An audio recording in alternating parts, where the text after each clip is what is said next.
Aloha mai kako and good morning. This is the November 23rd, 2021 Land Use Commission meeting and is being held using interactive conference technology, linking video conference participants and other interested individuals of the public via the Zoom internet conferencing program to comply with state and county official operational directives during the COVID-19 pandemic. Members of the public are able to view the meeting via the Zoom webinar platform. For all meeting participants, I would like to stress to everyone the importance of speaking slowly, clearly, and directly into your microphone. Before speaking, it is helpful if you state your name and identify yourself for the record. Also, please be aware that all meeting participants are being recorded on the digital record of this Zoom meeting. Your continued participation is your implied consent to be part of the public record of the event. If you do not wish to be part of the public record, you should exit the meeting now. The Zoom conferencing technology allows the parties and each participating commissioner individual remote access to the meeting via our own personal digital devices. Note that because of this, sometimes due to matters entirely outside of our control, occasional disruptions to connectivity may occur for one or more members of the meeting at any given time. If such disruptions occur, please let us know and be patient as we restore audiovisual signals so we continue to be able to conduct business during the ongoing pandemic. For the members of the public who may wish to testify on any item during any agendized item which allows public testimony, if you are calling in by phone, you can use the *9 sequence to virtually raise your hand. Otherwise, you can use the raise your hand function on the Zoom software. From time to time, I will take breaks, approximately 10 minutes every hour. I will also note that due to departures of commissioners, we intend to be done with business by 11:45 a.m. My name is Jonathan Likeke Scheuer, and I currently have the honor and pleasure of serving as the Land Use Commission Chair. Commissioners Axon, Chang, Wong, Okuda, our LUC Executive Officer, Daniel Ordenker, our Chief Planner, Scott Derrickson, our Planner, Riley Hakoda, and our Deputy Attorney General are on the island of Oahu. Commissioner Cabral is on Hawaii Island, Commissioner Ohigashi is on Maui, and I reside on Oahu as well. I note that Commissioner and Vice Chair Giovanni will be excused for today's meeting. We currently have 8 seated commissioners of a possible 9. Court recording transcriptions are being done from this Zoom recording. Our first agenda item is the adoption of the November 10th, 2021 minutes. However, those minutes are not finished and we will defer this matter at the time, for this time.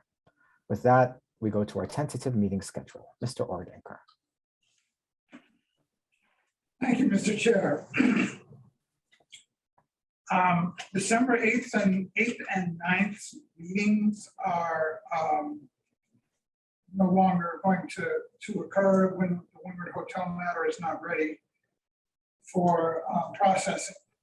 So those 2 dates are free for the commissioners. December 22nd and 23rd, we were taking up the Honolulu Hideaway matter.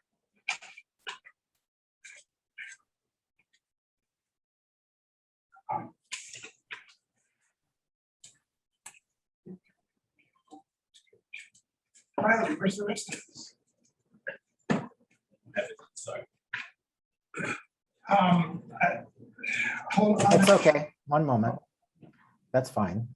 Can you just repeat? So December 8th and 9th are now not going to have meetings. Meetings have been canceled.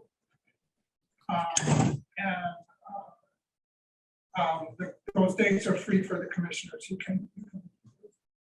LUC calendar is clear for those dates.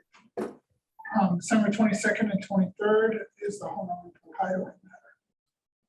All right, and then I know that the schedule has been adjusted in January. Mr. Kona is trying to find that calendar. Mr. Ordenker, Yes. the 22nd, 23rd, is it going to be Zoom or on island or else? Well, that's going to be by Zoom. The commission should be aware that commissioners should be aware that we are anticipating the expiration of the governor's emergency proclamation sometime early next year. We think that February will be the governor's emergency proclamation will no longer be in effect. However, the legislature passed legislation last year that allows for meetings by Zoom to continue the whole virtual meeting. The questions, we've posed some questions to the Attorney General on whether or not we can have hybrid meetings where some of the commissioners attend in person or by Zoom, and whether parties can participate by Zoom if the commissioners are meeting on one place, whether or not commission meetings have to be held on the island. If there is going to be live meetings, whether they continue to have to be held on the island where the property is located. We have a series of questions that we addressed to the Attorney General with regard to the new statute. So we will be getting back to you on where meetings will be located. Thank you for your patience with regard to the schedule. January 5th and 6th, we have LUC meetings scheduled for important agricultural land designation, the Oahu important agricultural land designation. January 19th, we have a Maui, Kauai IAL petition, and we also have the Oahu IAL matter also scheduled for the 19th and 20th. February 2nd and 3rd, we have tentative meetings scheduled. We have not ascertained whether or not the Maui hotel will be moved to that period of time. And we also have meetings scheduled for February 16th and 17th. And that's as far out as we have the calendar set for. Okay, commissioners, any questions for Mr. Oradenker?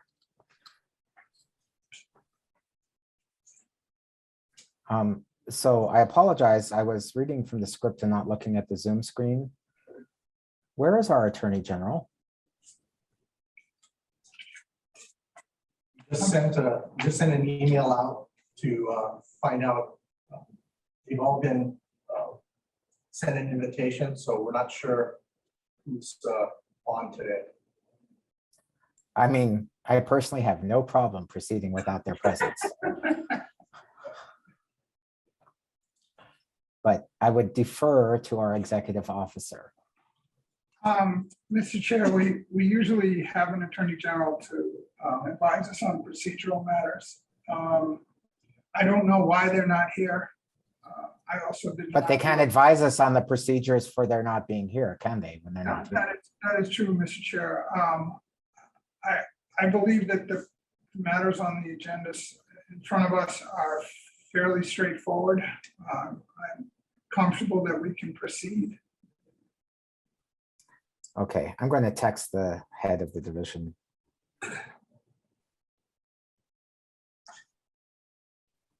But I will proceed. I was on vacation.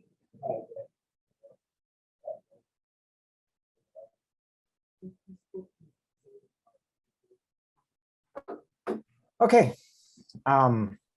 let's move on.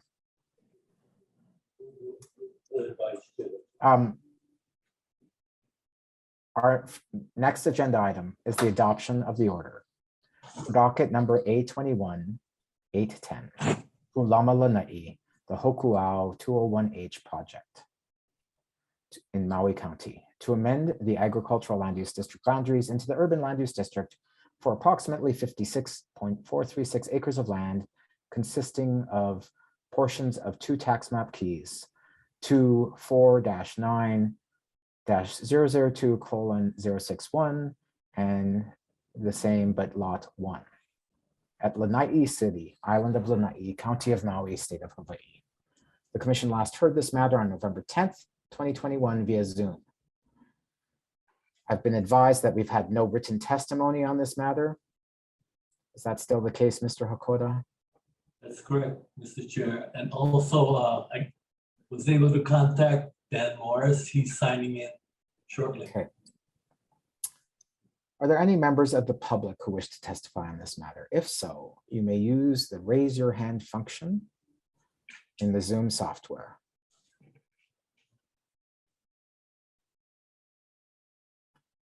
Seeing none. We can move on to formal deliberations. Well, actually, sorry. Can we do appearances quickly? Counselor Chase for petitioner, Chair.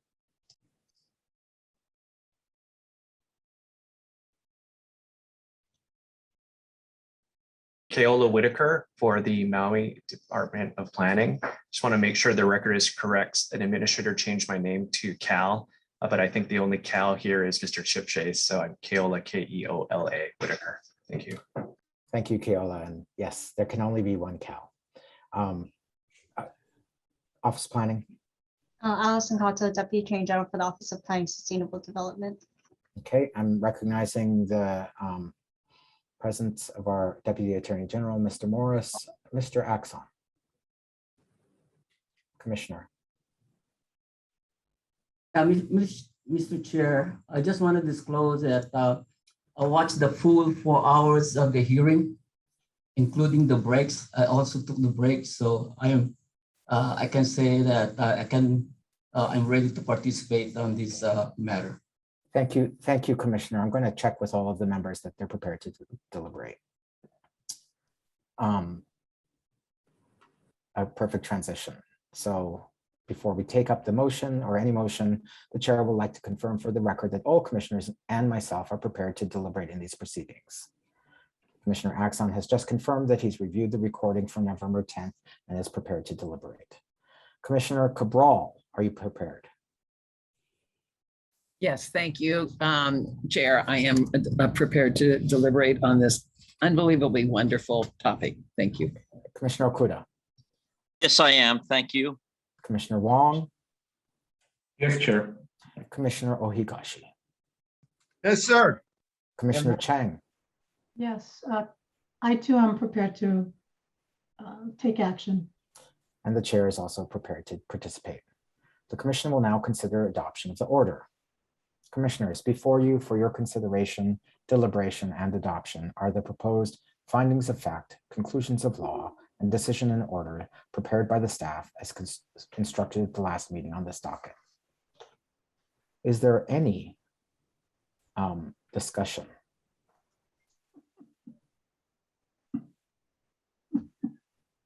Seeing none, the chair will now entertain a motion. Commissioner Ohigashi.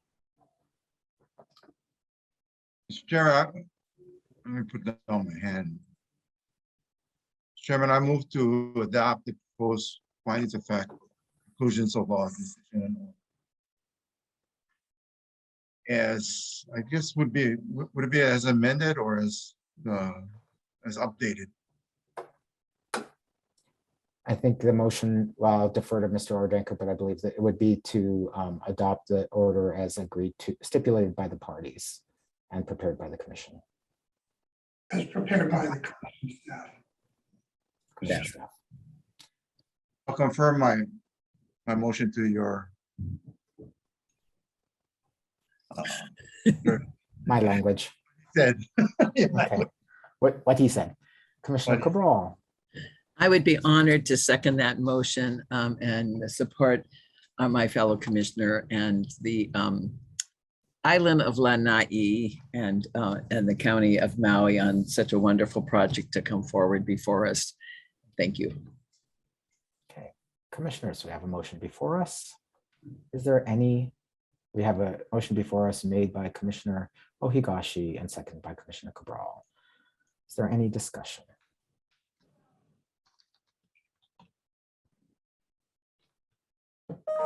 I think we all laid our praise on the project before. So Mr. Ordenker, will you please poll the commission?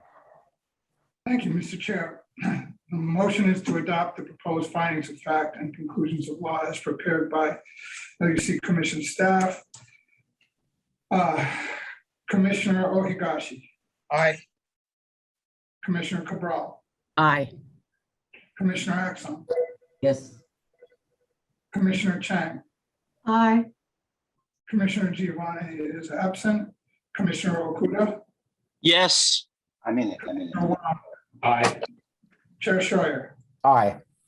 Thank you, Mr. Chair. The motion passes unanimously with 7 affirmative votes. Thank you very much. Thank you. Congratulations, Mr. Chip Chase and PÜLAMA. Thank you, Chair. Thank you, everyone. Have a nice day. Okay, thank you. Thanksgiving, everyone. You too. So with that said,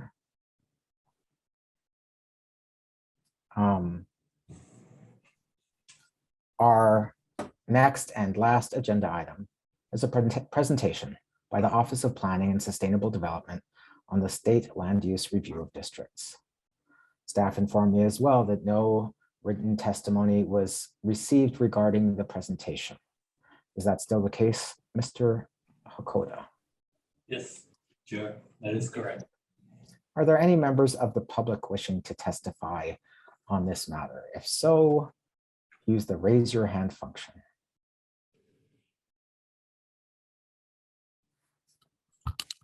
Seeing none.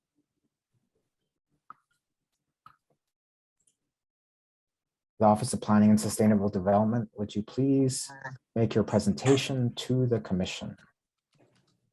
Thank you, Chair. And sorry, just procedurally, Mr. Ordenker, this is not a quasi-judicial hearing, so I don't think I need to swear anybody in. Is that correct? I believe so, Mr. Chair. Okay. Mary Alice. Thank you. Yes, this is not a for action. It is a presentation of a draft, so it doesn't require any action, but we will be happy and welcome any comments or questions that the commissioners have at the completion of our presentation. So thank you, commissioners, for allowing the Office of Planning and Sustainable Development to make this presentation. The presentation is going to include the Act 153, Session Laws 2021, amendments to Chapter 205-18. We will then proceed to give you the revisions and responses from the county comments, and then we will be providing findings as required by law, and some options for you and the governor and the legislators to consider as we moved toward a final report. I'll start with, can we share screen, Chair? Actually, Director, if you would start by introducing yourself as well as the members of your team who are participating. Thank you, Chair. I'm Mary Alice Evans, the Director of the Office of Planning and Sustainable Development. With me today are Rodney Funakoshi and Aaron Sitagawa, Senior Planner. Thank you.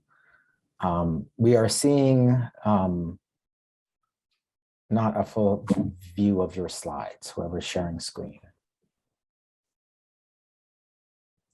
Now we're seeing presenter view. Rodney, is it supposed to show the notes as well, or can we go to full screen? I thought it was in full screen. Maybe it's the display settings at the top.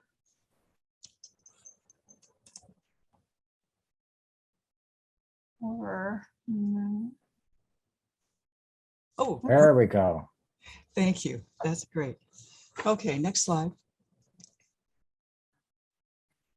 And then next slide. Okay. As some of you may be aware, 205-18, which is the periodic review of districts, was amended by the legislature this last year. And there were several changes made to the language that was in the statute previously. The Office of Planning and Sustainable Development may, and not shall anymore, but may, review the classification and districting of all lands in the state, focus on the Hawaii State Plan, the county general plans, and development and community plans. And we are to submit a report of findings to the Land Use Commission, the governor, the legislature, and state and county agencies. OP may initiate state land use boundary amendments, which it deems appropriate. However, no boundary amendments are proposed in this update due to resource constraints. I'm going to ask Rodney Funakoshi to present the next couple of slides, if Chair, is that okay? Please. Okay, thank you.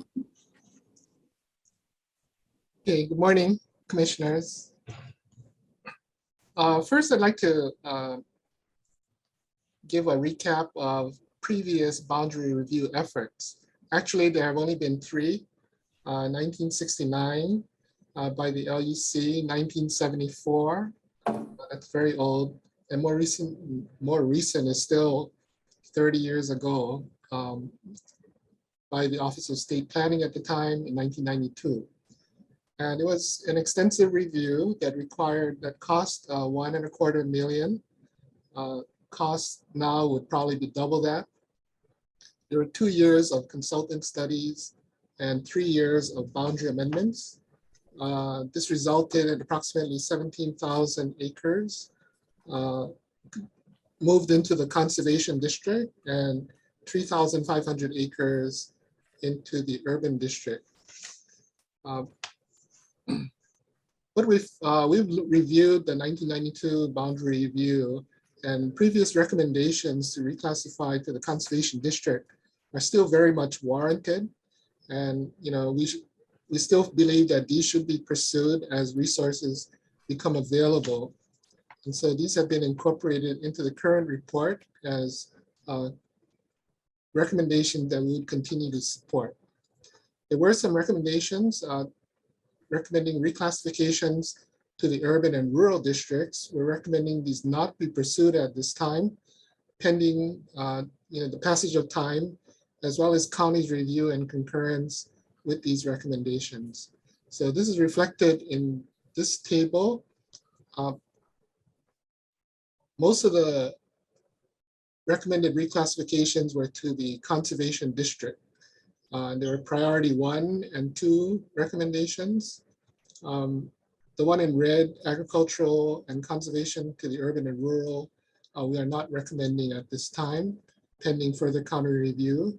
And there's also areas of critical concern that relate to some natural resource areas that warrant protection. Most of the boundary recommended reclassifications are on the island of Hawaii. As you can see here, there are 230,000 acres recommended for reclassification then. Okay, historical perspective for the state land use districts from 1969 to 2020. The relative percentage, well, population has increased 83% from 1970 to 2020, but the districts themselves have not changed a whole lot. The agricultural district was decreased by 2%. The conservation district remained at 49%. The urban district increased by 2%, and the rural district remains at 0.3%. And this is a statewide look at the land use districts. So conservation district encompasses 49%, 2 million acres. The agriculture district, 45.7%, 1.8 million. The urban district at 5%, 200,000 acres. And the rural district at 0.3%, 10,000 acres. Okay, on the major islands, on Oahu, conservation district is 41%. The agricultural district in the lighter green shown here is 31%. The red are the urban areas, 27%, and there's no rural districts on Oahu. On Maui, the conservation district is 44%. The agricultural district is 50%. The urban district is 5%, and rural is 0.9%.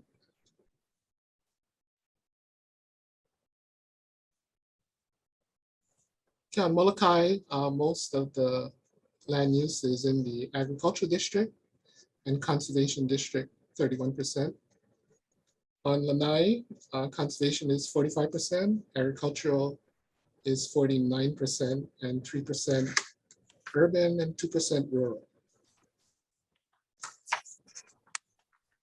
On the Big Island, conservation district is 52%, the agricultural district is 46%, the urban district is 2%, and rural is 0.3%, amounting to less than 1,000 acres.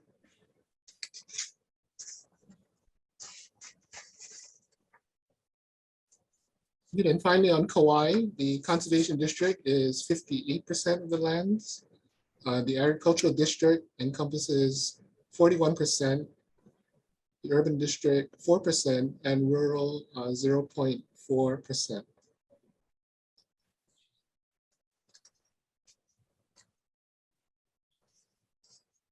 Okay, at this point, I'd like to turn it over to Aaron to continue findings. Please do. Thank you, Rodney. The review of districts provided a series of analysis that covered the state agricultural district as well as urban district. For today's presentation, we're going to focus on 3 areas. Lands within the county growth areas not classified as state urban, the availability of good agricultural land outside the county growth areas, and the extent of development in the state agricultural district, of course, outside of the county growth areas. County growth areas are defined differently depending on the county, but generally what these mean is areas that are already developed or planned for developed according to the county community development plans or the general plan. Next slide, please. Lands within the county growth area not classified as urban. This was developed by overlaying the county growth areas over the state land use district maps. And we pulled out the urban areas within the county growth areas and identified what's left as agricultural or rural, generally non-urban. Next slide, please. This one shows the island of Hawaii, approximately 46,671 acres of land is within this county growth boundary, but not urban. Next slide. And this zeroes in on the Kona area. As you can see, the area outlined is blue is the LUPAG urban uses, which is the county's urban growth areas. And you can see that the areas shaded in red are state ag lands that are inside the urban growth boundary. Next slide. This is an analysis of Oahu, 275 acres are class not non-state urban lands within the county urban growth boundary. Next slide. Hawaii, 4,700 acres of land within the county urban growth boundary that's non-state urban. Next slide. And finally, Maui, where about 7,787 acres are within the county growth boundaries that's not classified as state urban. Next slide. Second area that we wanted to focus on today is our analysis of the extent of good agricultural lands outside of the county growth areas. Next slide, please. As you know, there are 2 generally used classification systems for agricultural productivity in the state. One is the ALISH, or Agricultural Lands of Importance to the State of Hawaii, which rates land from prime, unique, or other. And the other system that's commonly used is the Land Study Bureau's soil productivity ratings from A, excellent, down to E, poor. for the purposes of our analysis, we define good agricultural lands as either Alish, prime, unique, and other, or LSB soil ratings A, B, or C. Next slide, please. Just to give, this one shows the good agricultural lands in Hawaii Island. You see the total is about a little over 400,000 acres. Just for some context, 44.8% of the state agriculture district is made up of Alish land rated prime, unique, or other. And 23.4% of the state agriculture district is A, B, or C rated lands according to LSB. Next slide, please. This shows the good agricultural lands on Oahu, some 45,000 acres. Next slide.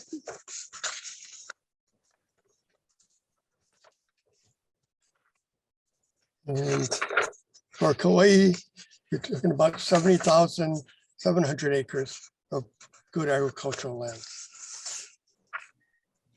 Next slide. And finally, for Maui, we have 103,761 acres of good agricultural land outside of the county growth boundaries. Next slide, please. The final area we wanted to focus on today is our analysis of development in the state agricultural district outside of the county growth boundaries. Just to note our methodology, how we came up with this analysis was we used the NOAA's Coastal Change Analysis Program, which uses satellite and aerial imagery to look at land cover data. This program identifies developed areas, including buildings, roads, parking lots, and developed open spaces. One of the limitations of this analysis is that it does not distinguish between agricultural development and non-agricultural development. For example, when it shows roads, it's not possible to determine whether the road is serving a residential subdivision versus an agricultural, a farm road. So because of that, the point of this stuff is illustrative, and that we intend to investigate ways to refine this analysis for future review. And that may require field inspections to verify the data. Next slide, please. As you can see, the extent of development, again, some of this is agricultural development and agricultural roads, and some is not. Next slide.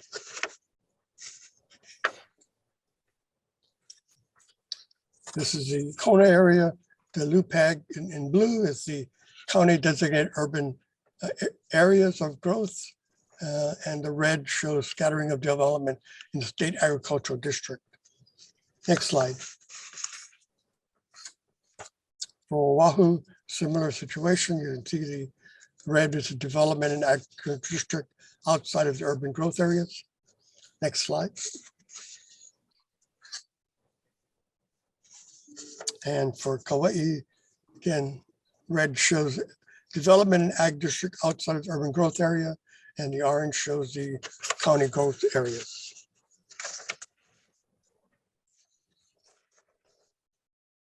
Next slide, please. And for Maui,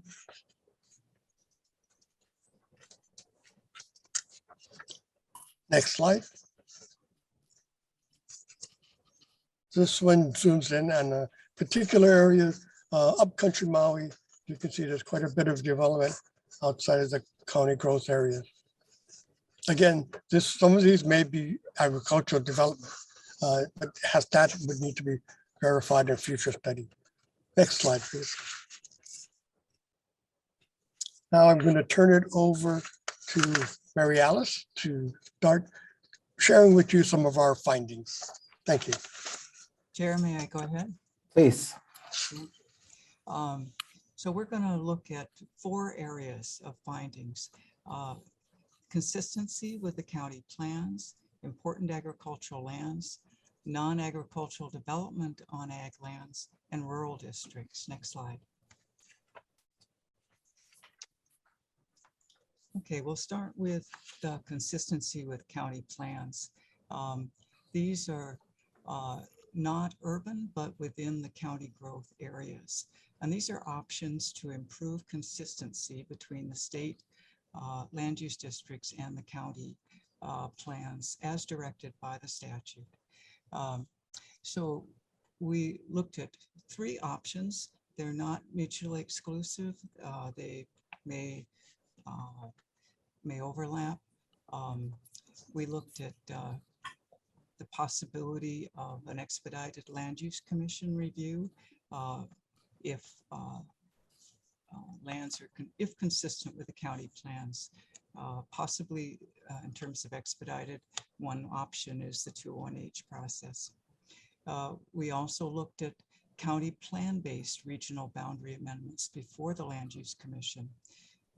These could be regional petitions by the counties based on conformance with plans, and a Land Use Commission quasi-legislative decision for conditions for compelling state interest.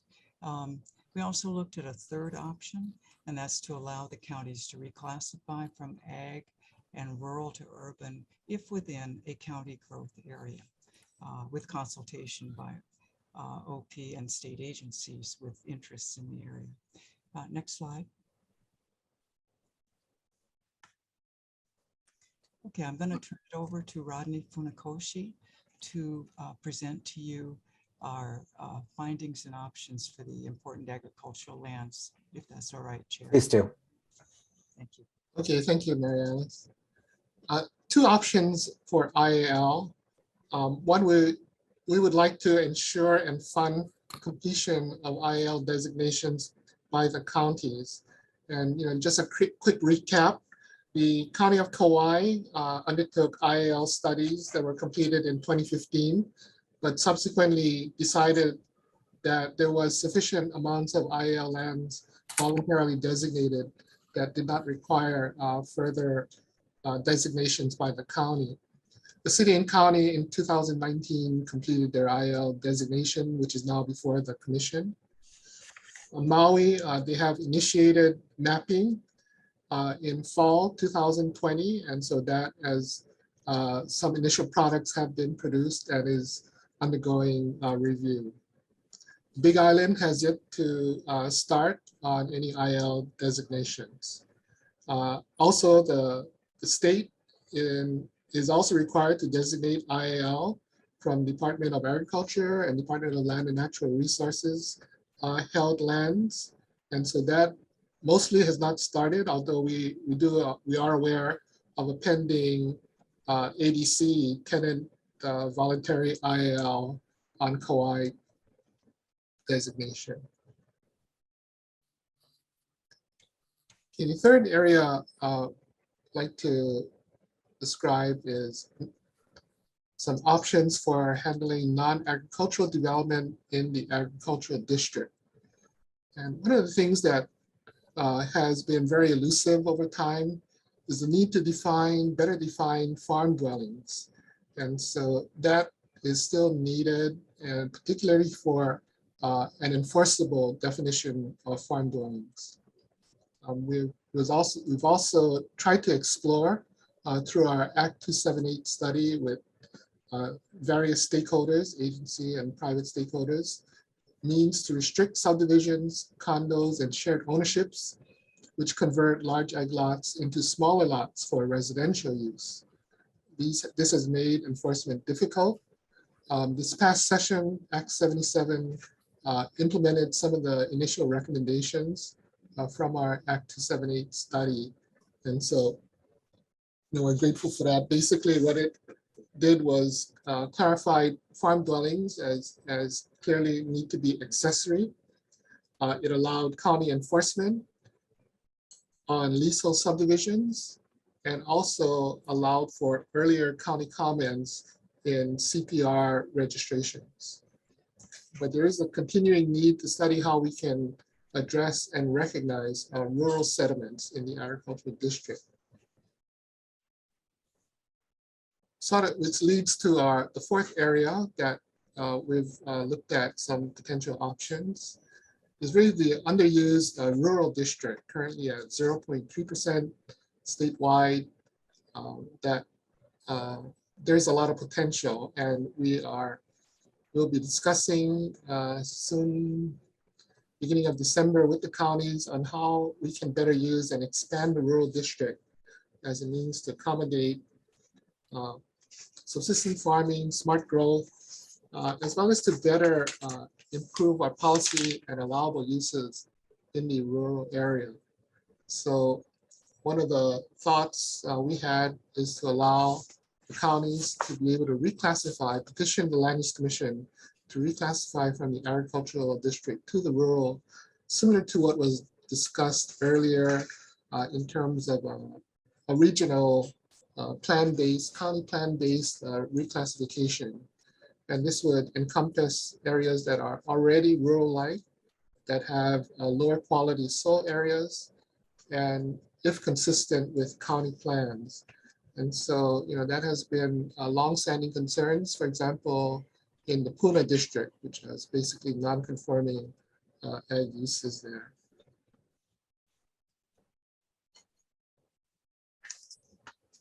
Okay, that concludes our basic findings. Turn it back to Aaron now to go over some of the county and LUC comments we've received.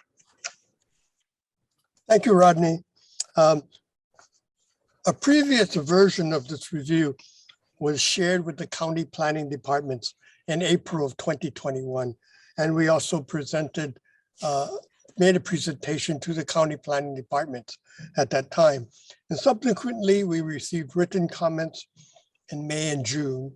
And these next slides summarize the county comments, and I will also summarize some of our responses to them.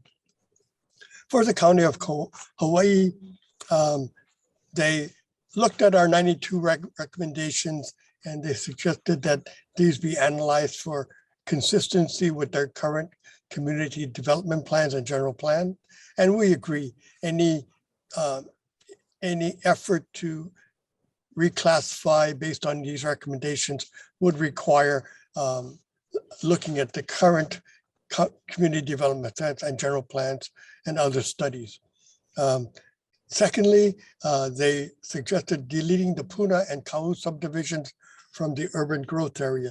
What this involves is, in a previous version, our maps for the county defining the Hawaii County urban growth area was based on their 2005 general plan. They've since updated that general plan, and they've removed rural category from their urban growth area. So consequently, areas like Puna and Kau subdivisions, which are classified rural, were taken out of their urban growth area. So in response to that, we updated our maps for Hawaii County and in that removed the rural category from there. So the maps you see now are up to date for Hawaii County. Third, they identified that some of the lands in the state urban outside of the county urban growth area were golf courses, and they had no intention on providing agriculture to expand growth in those areas, and we agree with that. Fourth, they are very critical of the current ALISH and Land Study Bureau rating systems. They find that they haven't found it very useful in identifying good quality agricultural lands. And as you know, the Big Island has a lot of poor quality agricultural land. So they're suggesting that this system should be replaced with what they suggested, the Department of Agriculture's ag land use base. Maui County also had a similar criticism of the current system. And we have in the report, we're looking into a study to find a replacement for these systems. Next slide.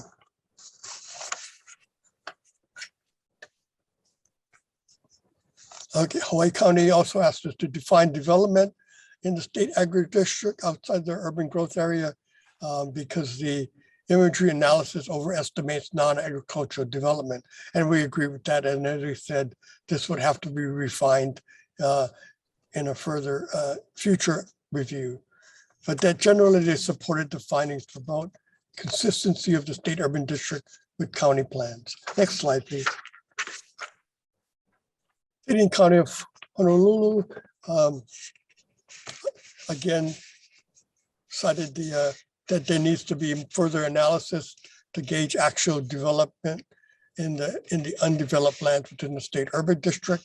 They generally supported the findings to give the counties authority to reclassify ag district lands to the urban district if within the county's growth areas.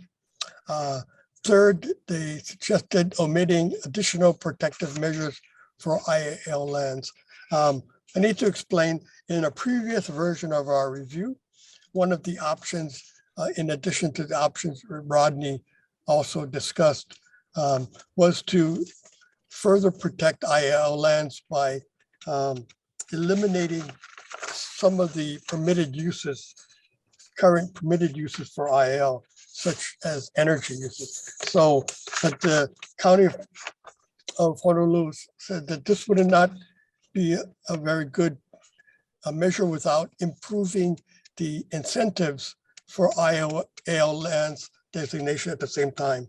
So, and we agreed with that. So the current review eliminates these protective measures for IAL.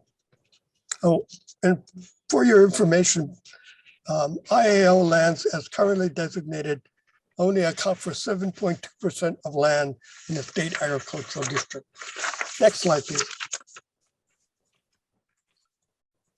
One of their other comments revolved around the difficulty of them enforcing state agricultural district standards in the state ag district. And they cited problems revolving with HRS section 205 4.5A3 that allows ag use for personal use, the exemption of single family dwellings on lots in the ag district that existed before June 4, 1976. And they asked that the farm dwellings, unpermitted structures, and accessory uses need to be further refined. We agree with that, and we provided, as I said, Rodney mentioned some efforts to further define farm dwellings. City and County also asked for a further discussion of rural districts on Oahu. Honolulu has not used the rural district very much in the past, but I think they're more interested in it now. Next slide, please. County of Kauai's comments wanted us to clarify the county's community urban growth classification. There was some confusion about this. And then when we said that this basically is areas that have already developed or planned for development by the county general plan or community development plans, that cleared it up. They also asked that we include the town decision in the findings when discussing giving the county's authority for larger role in processing district boundary amendments, and we agreed with that. Planning department, they've cited that their planning department lacks the personnel to process district boundary amendments on the larger district boundary amendments on their own. So the review was revised to state that most planning departments now have a lot more personnel and ability to handle such matters, but not necessarily all departments. Fourth, they asked us to define transit planning, its purpose in the rural district, and impacts of reclassifying ag district lands to rural. Previous version of the report had a much deeper, detailed analysis, discussion of the rural district, and after reconsidering this, we thought that that review, that much detail was not appropriate or necessary at this level that the review is looking at. So this part was, that section was refined and this was eliminated. Next slide, please. Finally, the County of Maui's comments. They generally supported our recommendations for improving the consistency with the state urban district with county plans. They also supported our IL recommendations, defining bona fide farming operations so enforceable. They supported recommendations on non-ag developments in ag districts to define farm dwellings so that it's enforceable. And as I said before, they believe that the ALISH and LSB systems are outdated and need to be replaced. Next slide, please. Finally, they did support recommendations to allow counties to file district boundary amendment petitions to reclassify lands from the state ag district to the rural district. And then I'll turn it over to Mary Alice to complete our presentation. Thank you. Chair, may I go ahead? Please. Thank you. I just have 2 slides. The last one, second to last, is we've summarized the comments from the Land Use Commission staff on the draft report. We want to say that we very much appreciate getting these comments, and I'll summarize them for you. The Land Use Commission should have been consulted in the early development of the review and setting the scope and guidelines. We'd like to note that we responded in writing to the Land Use Commission staff, detailing our efforts to provide a presentation and get comments from them. They noted that there's no nexus between the data presented in sections 4.1 to 4.5 and the approaches in 5.1 to 5.4. Our written response takes a look at that comment and provides some feedback to the Land Use Commission staff on how we see that as a connected set of findings and options. They also mentioned that there was no discussion of the town case and its impact on possible approaches in sections 5.1 to 5.4. We agree with that, and we added the town decision in. And then they did note that there was no discussion of climate change or the requirements of the 2050 State Sustainability Plan. That's correct. However, we would note that we believe this review is consistent with sustainability principles because we support the sustainable practice of concentrating developments in areas with adequate existing infrastructure and measures to promote sustainable food production in the ag district. We will continue to, in future reviews, provide that linkage between our 2050 sustainability plan 10-year update and this review of districts. So that concludes our presentation. I'd like to, next slide, give the Land Use Commission an idea of what our timeline is. We've already distributed and posted the draft for agency and public review. This is our presentation to the Land Use Commission. We are hoping that comments will come in, and we will revise the draft report based on comments that we receive. We plan to present the report to Governor and the Legislature in December as required by law, and in December, at the end of December, finalize the report. So the draft report is available at planning.hawaii.gov/LUD for Land Use Division. Mahalo, Chair and Commissioners. We really appreciate the opportunity to make this presentation, and we're available for any comments or questions that you may have.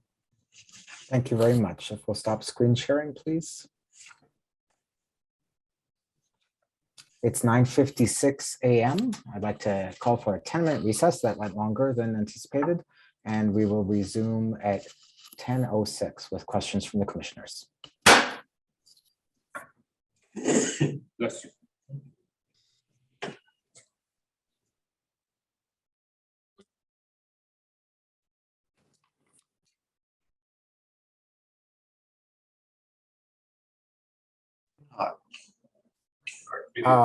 Let's rename Mr. Morris from Julie Chena. Thank you. And that is a handsome haircut, sir. Thank you again.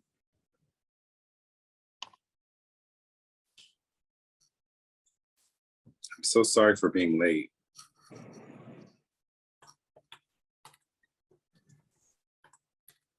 I don't mind free lunch from you, Dan, because of that.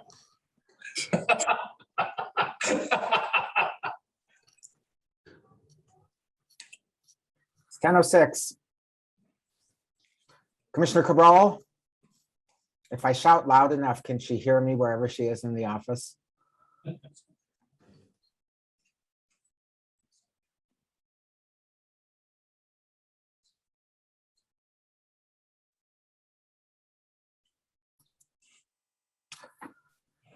Riley, you're texting her. Oh, I see a hand. Okay. Commissioner Cabral is here. It's 10:07. We're back on the record. I'd like to, it's really helpful for folks to be here and on time. Okay. Director Evans, you're ready for questions? Yes, we are, sir. Okay. Commissioners, questions or comments on the presentation we've received and the report that it was based on? Chair? Commissioner Wong. Yes. I don't know if we want to give Commissioner Okuda, since he has a hard stop, or we just, you want me to just- We're hard stopping with Commissioner No matter Okuda. what. Yeah, so and the camera in the room is no longer, you're no longer visible. You're I broke the camera, that's why, Chair. you're merely a booming voice. Yes. So would you like to start, Commissioner Wong? If you don't mind, Chair, thank you. So, Mary, Ms. Evan or Mary Alice, which one would you rather me prefer you call me? Mary Alice, please. Okay, thank you, Mary Alice. So, again, the purpose of this, it's a plan, right? So it's a 5-year boundary review, is that correct? Or is it's just a, what is it for? It started out in 1969 as a 5-year boundary review done by the Land Use Commission staff. And then I think in the 80s, but I'm not sure when, the legislature transferred that duty to the Office of State Planning. It was a 5-year boundary review. You're correct about that. But after the town decision, when boundary amendments are conducted through a contested case hearing process, the cost of doing the review to get all of the data that is required for a district boundary amendment made it more costly. And after 1992, which was kind of just before the state's the economic situation declined in the 90s, there really wasn't the resources to do the review. So in this last amendment, it's no longer a 5-year review, and it is a may, not a shall. So it has changed, Commissioner Wong. So thank you. So it's a may. Correct. So if time permits and if money permits, then we can go through this process, correct? Correct. So then the other thing is, I see the counties were asked to evaluate this plan and went through some sort of process with the counties. Was there any other people asked to go through this plan, or is just the county, their DPP? Well, we asked all 4 counties and the Land Use Commission staff to allow us to make a presentation on the early draft. The counties were willing to let us do that, and we did. And then They looked at our draft, they made comments, we made amendments, and we've arrived at the draft that you all have, which is dated draft November 9th, 2021. Does that answer your question?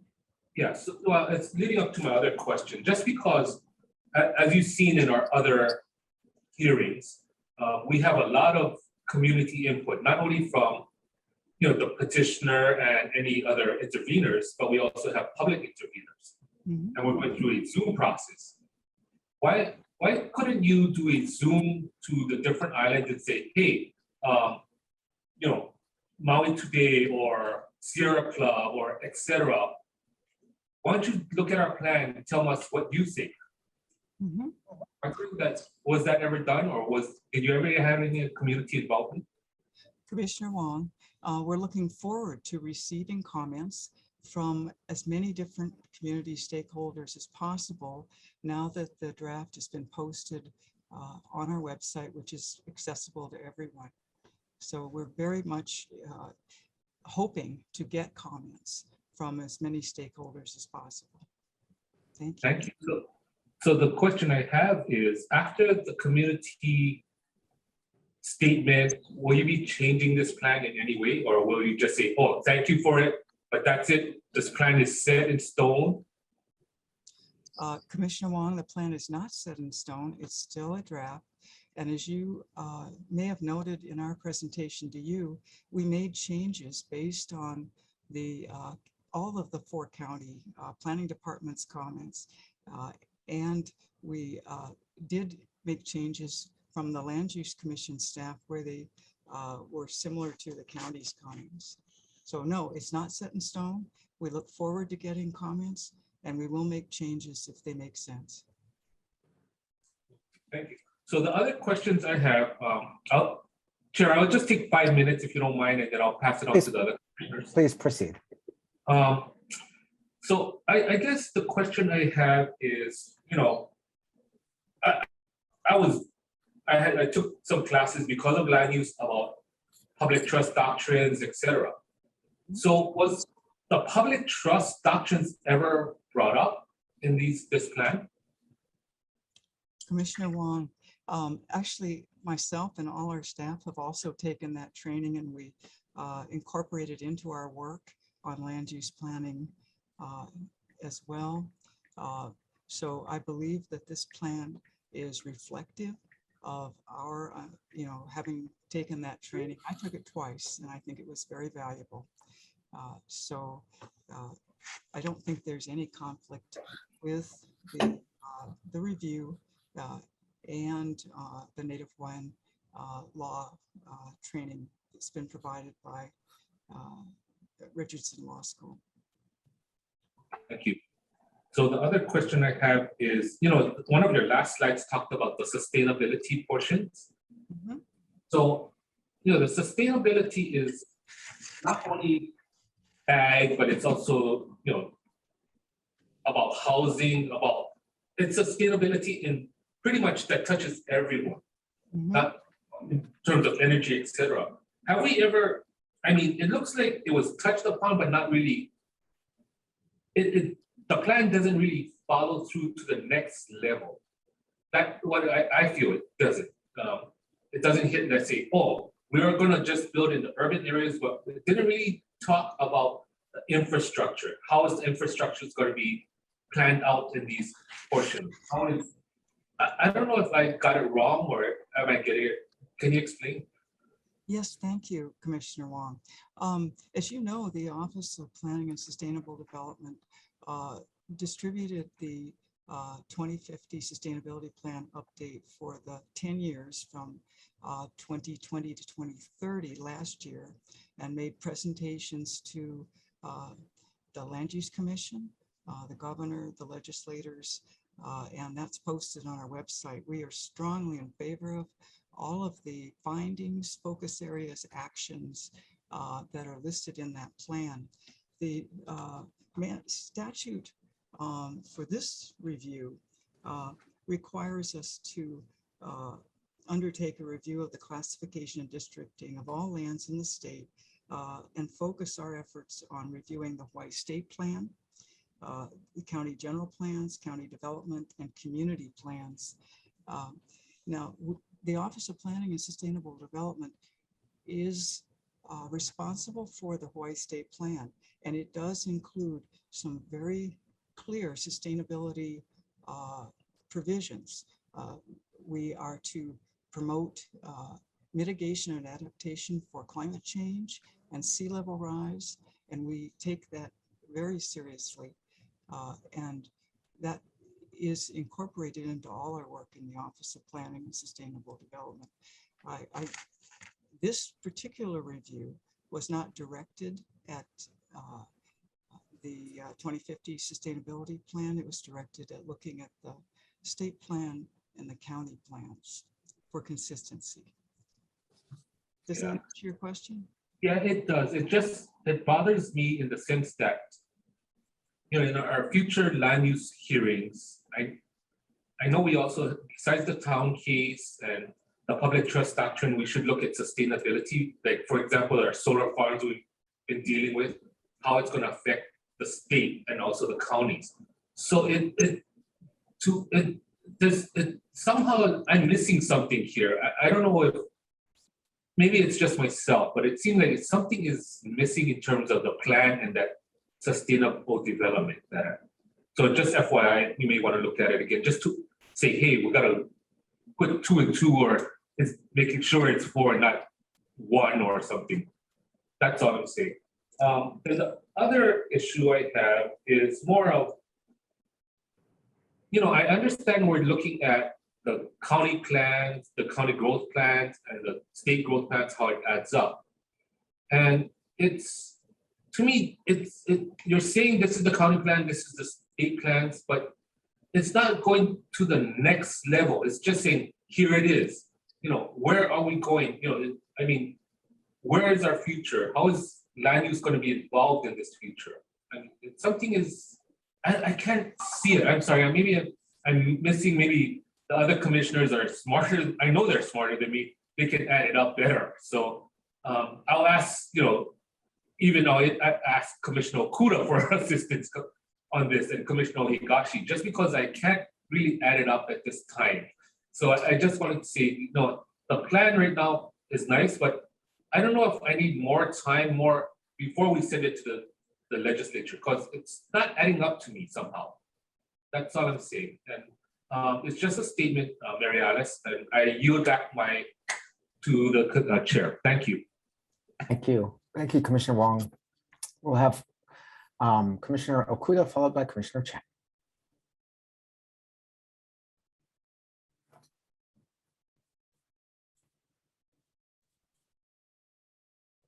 You're muted, Commissioner Okuda. There we go. Press the wrong thing. Thank you to everyone at the Office of Planning. Even if nothing happens with the draft provides very important information, and I think it's very, very helpful just from a planning standpoint and giving us information on things that we should keep in mind. This is my question, and I'm not sure who can answer the question. At the end of the day, when everything contemplated by the Office of Planning takes place regarding what is being prepared here, is there an intention that the result will be that the land use designations of certain parcels will change at the when this process that you're engaged in is finished? Is that the intention? I think those are one of the options that we're presenting. They're not recommendations, they're options to explore for further exploration. Any changes will be up to the Land Use Commission and the legislature. The Office of Planning and Sustainable Development does not have the authority to make those changes, nor do we contemplate making changes on our own because we can't. Do you and anyone else at the Office of Planning, including your Deputy Attorney General, can answer the question? Do you believe that any government agency including the Land Use Commission, can change a boundary designation or a state land use designation simply on the basis of adoption of whatever this boundary review plan is, without going through the full-blown boundary review process, which we normally do or take into account on a parcel by parcel basis. I'll start. That's a no. There's no possibility of doing that under the current statute and the current rules. Okay, I'm sorry. It could be my audio here, but you were kind of fading out. Can you give that answer a little bit louder, please? Certainly. My answer is no. We can't do that under the current statute and rules.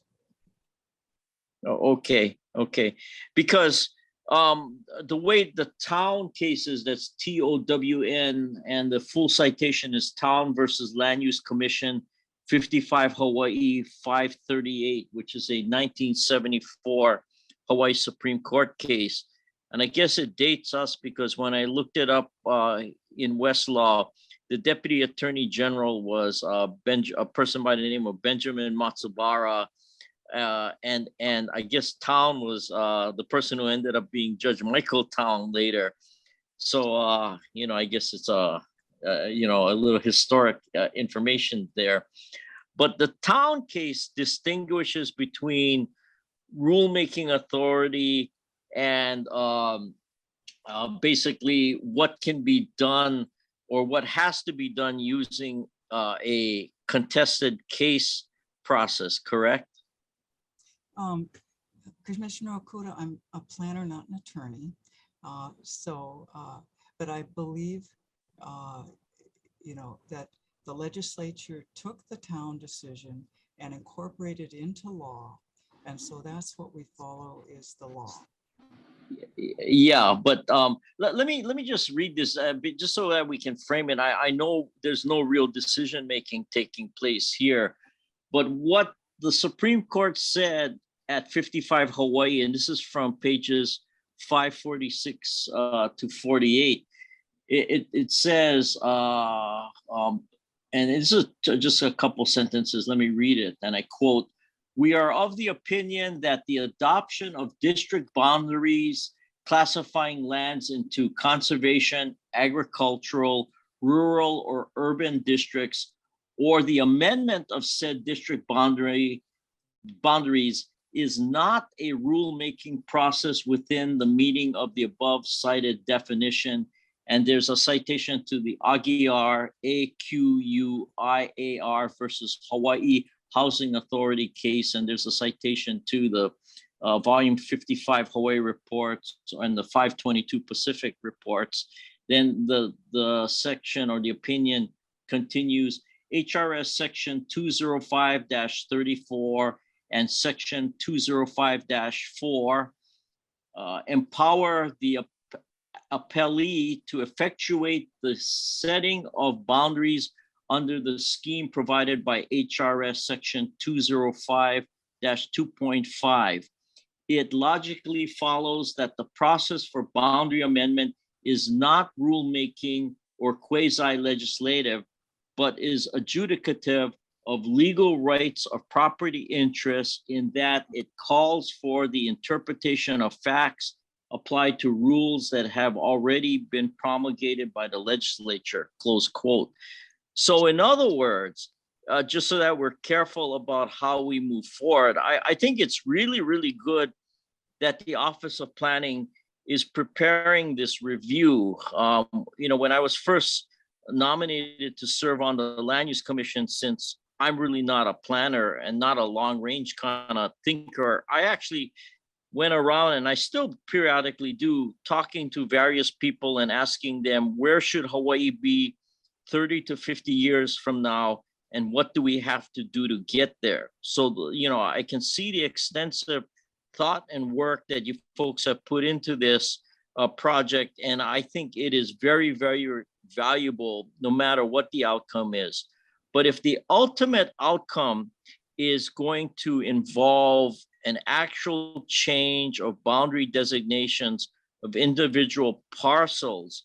I'm not sure if just the adoption of this type of plan complies with the town case, and it really implicates due process rights of individual property owners, which might be effective. So that's just my commentary that, you know, and moving forward, I think we have to be conscious not only about the town case, but of potential due process arguments and, you know, both procedural due process and substantive due process. But again, you know, I'd like to really recognize and applaud the hard work you folks have done. This is very good information. Even if you did nothing further with the draft, this is quite an accomplishment. So thank you very much. Thank you, Commissioner. Thank you very much, Commissioner Okuda. Commissioner Chang. Thank you. Good morning, Mary Alice. It's nice to see you. And I, like Commissioner Okuda, applaud the efforts of your office for doing this. I think a lot of the findings that you came up with were consistent with some of the struggles that LUC has faced in reviewing a lot of the district boundary amendments. So thank you for the report. I have several questions, but the first one I'm going to follow up with Commissioner Okuda's line of questioning. I think you've made it clear this report is not intended in any way to circumvent the town decision. However, the question I have is, one, does Office of Planning, or are you aware of any legislators or the governor's office proposing to make any legislative amendments to Chapter 205 based upon this report? No, I am not, Commissioner Chang. Not aware of any such thinking on the part of people that I've been talking to.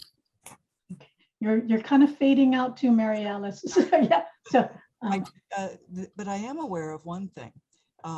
It's not to your point, but legislators are looking at the possibility of asking the Office of Planning and Sustainable Development to do a study on what an appropriate replacement might be for the outdated Alish and Land Study Bureau classifications. We would support such a legislation on the part of the legislature. We think that it's time. I think both Alish and LSB were done in the 60s or 70s, and you know, they were probably based on plantation agriculture, and so we'd like to see a more accurate, updated soil characteristics and assessment of ag potential. and I think the Land Use Commission would support that clarification as well. I mean, we've had numerous cases where, you know, lands they're classified a certain way, but they're like on a cliff or a pali, or they're former, you know, so I think you're right that a lot of these definitions or classifications may have been based upon a different time period in our agricultural history. So I think it is appropriate to look at that. Okay, the second point I have is, and it's, and I'm sorry, I did not, this is the first time I've, you know, seen the presentation, so I've not fully absorbed all of your points, but based upon the presentation, it would appear that a lot of the urban development on ag land that's outside the state classified, is outside the state classified urban zoning. Would you agree with that? Well, as Aaron noted, the data that we used has some serious limitations. Okay. So we have included it in the review, because the question has been raised by a number of different stakeholders, but we believe that that requires further exploration and verification before we could say that. But I think a number of you know that at least in Hawaii County, a lot of the not particularly productive ag lands, say in Puna and on that amazing lava flow in Ka'u, would be challenging to do commercial ag. I see Commissioner Cabral nodding. I guess I'm looking sort of at the other end of that spectrum. Okay. A lot of land on Oahu is in ag zone, but we've seen several petitions to amend the boundary designation. And I guess I'm wondering, what should be driving development in Hawaii? Is it the state land use zones? Or because, at least just the short time that I've sat on the LUC, we seem to be taking a lot of ag land out for renewable energy projects, for housing development, that I'm wondering what should be driving state land use? Is it private developers or counties, or should it be the state land use boundary? So now I recognize that, we haven't done a report in many years, but it does, I have been troubled by the numerous district boundary amendments or the taking out of ag land for renewable energy projects. It is a permissible use, but it does take up very valuable ag lands, and I'm not too sure how to resolve that. I don't know, what kind of recommendations you may be making in your report, but we've seen between land use, refuge, or the dumps, they're all on ag land. And is that really appropriate? Or so again, it's not real clear in my mind who's driving, what's driving development or land use in Hawaii. Is it our state land use designations, or is it sort of we're trying to catch up by this piecemeal by having developers or counties coming in and seeking exemptions? My fear is that the exemption is going to become the norm. And I don't know if you've got an answer to that. It's just that was what I gathered from just a review of your report. And I'm wondering, how does Office of Planning, how do you weigh sometimes what we found, or at least what I found, conflicting policies? Promotion of sustainable ag versus renewable energy versus housing. I mean, how does Office of Planning look at those policy, those constitutional mandates? How are you, how is OP looking at that in relationship to existing land use planning and our future? Thank you, Commissioner Chang. Very carefully. However, the point you made at the end, that this is agriculture is a constitutional priority for the state. So that's one of the reasons why this review includes that analysis of whether there are good ag lands outside of the county's urban growth areas on each island. Because it is our constitutionally required duty to protect good ag lands. Now it's probably less of a challenge on the neighbor islands where they have more land, but Oahu, it's a huge challenge, as you have, the commission has dealt with in the Kona area, where Oahu is closing out its last coal-powered electrical generation plant in fall 2022. And I don't think anyone wants to see us with rolling blackouts as a result. So some very tough decisions have been made on that. Whether they're the right decisions in every case going forward, I don't think there's a formula for that, Commissioner Chang. I think the situation is changing rapidly with climate change and our commitment by the state legislature and our governor to transition out of imported fossil fuel for electrical generation to renewable and hopefully indigenous electrical generation to make possible, more resilience and a more sustainable economy for us. We are going to have to cite renewable energy uses, and I think the Land Use Commission will be making some of those decisions. So we're struggling with some of the same questions that you are, Commissioner Chang, and trying to take into account the safety and well-being of our population. Right. Well, no, I appreciate that, Mary Alice. I mean, but it's becoming painfully apparent to me that many of these renewable energy companies are using ag land. One, it's available, but two, because of the tax benefit. That became very clear in the media story about if they can't get the reduced tax, for the project that we recently approved. Now, that's, and I also see that with residential housing. Ag land is for farm dwellings. Land Use Commission defined what a farm dwelling is. It's got to be associated with farming activity on the property.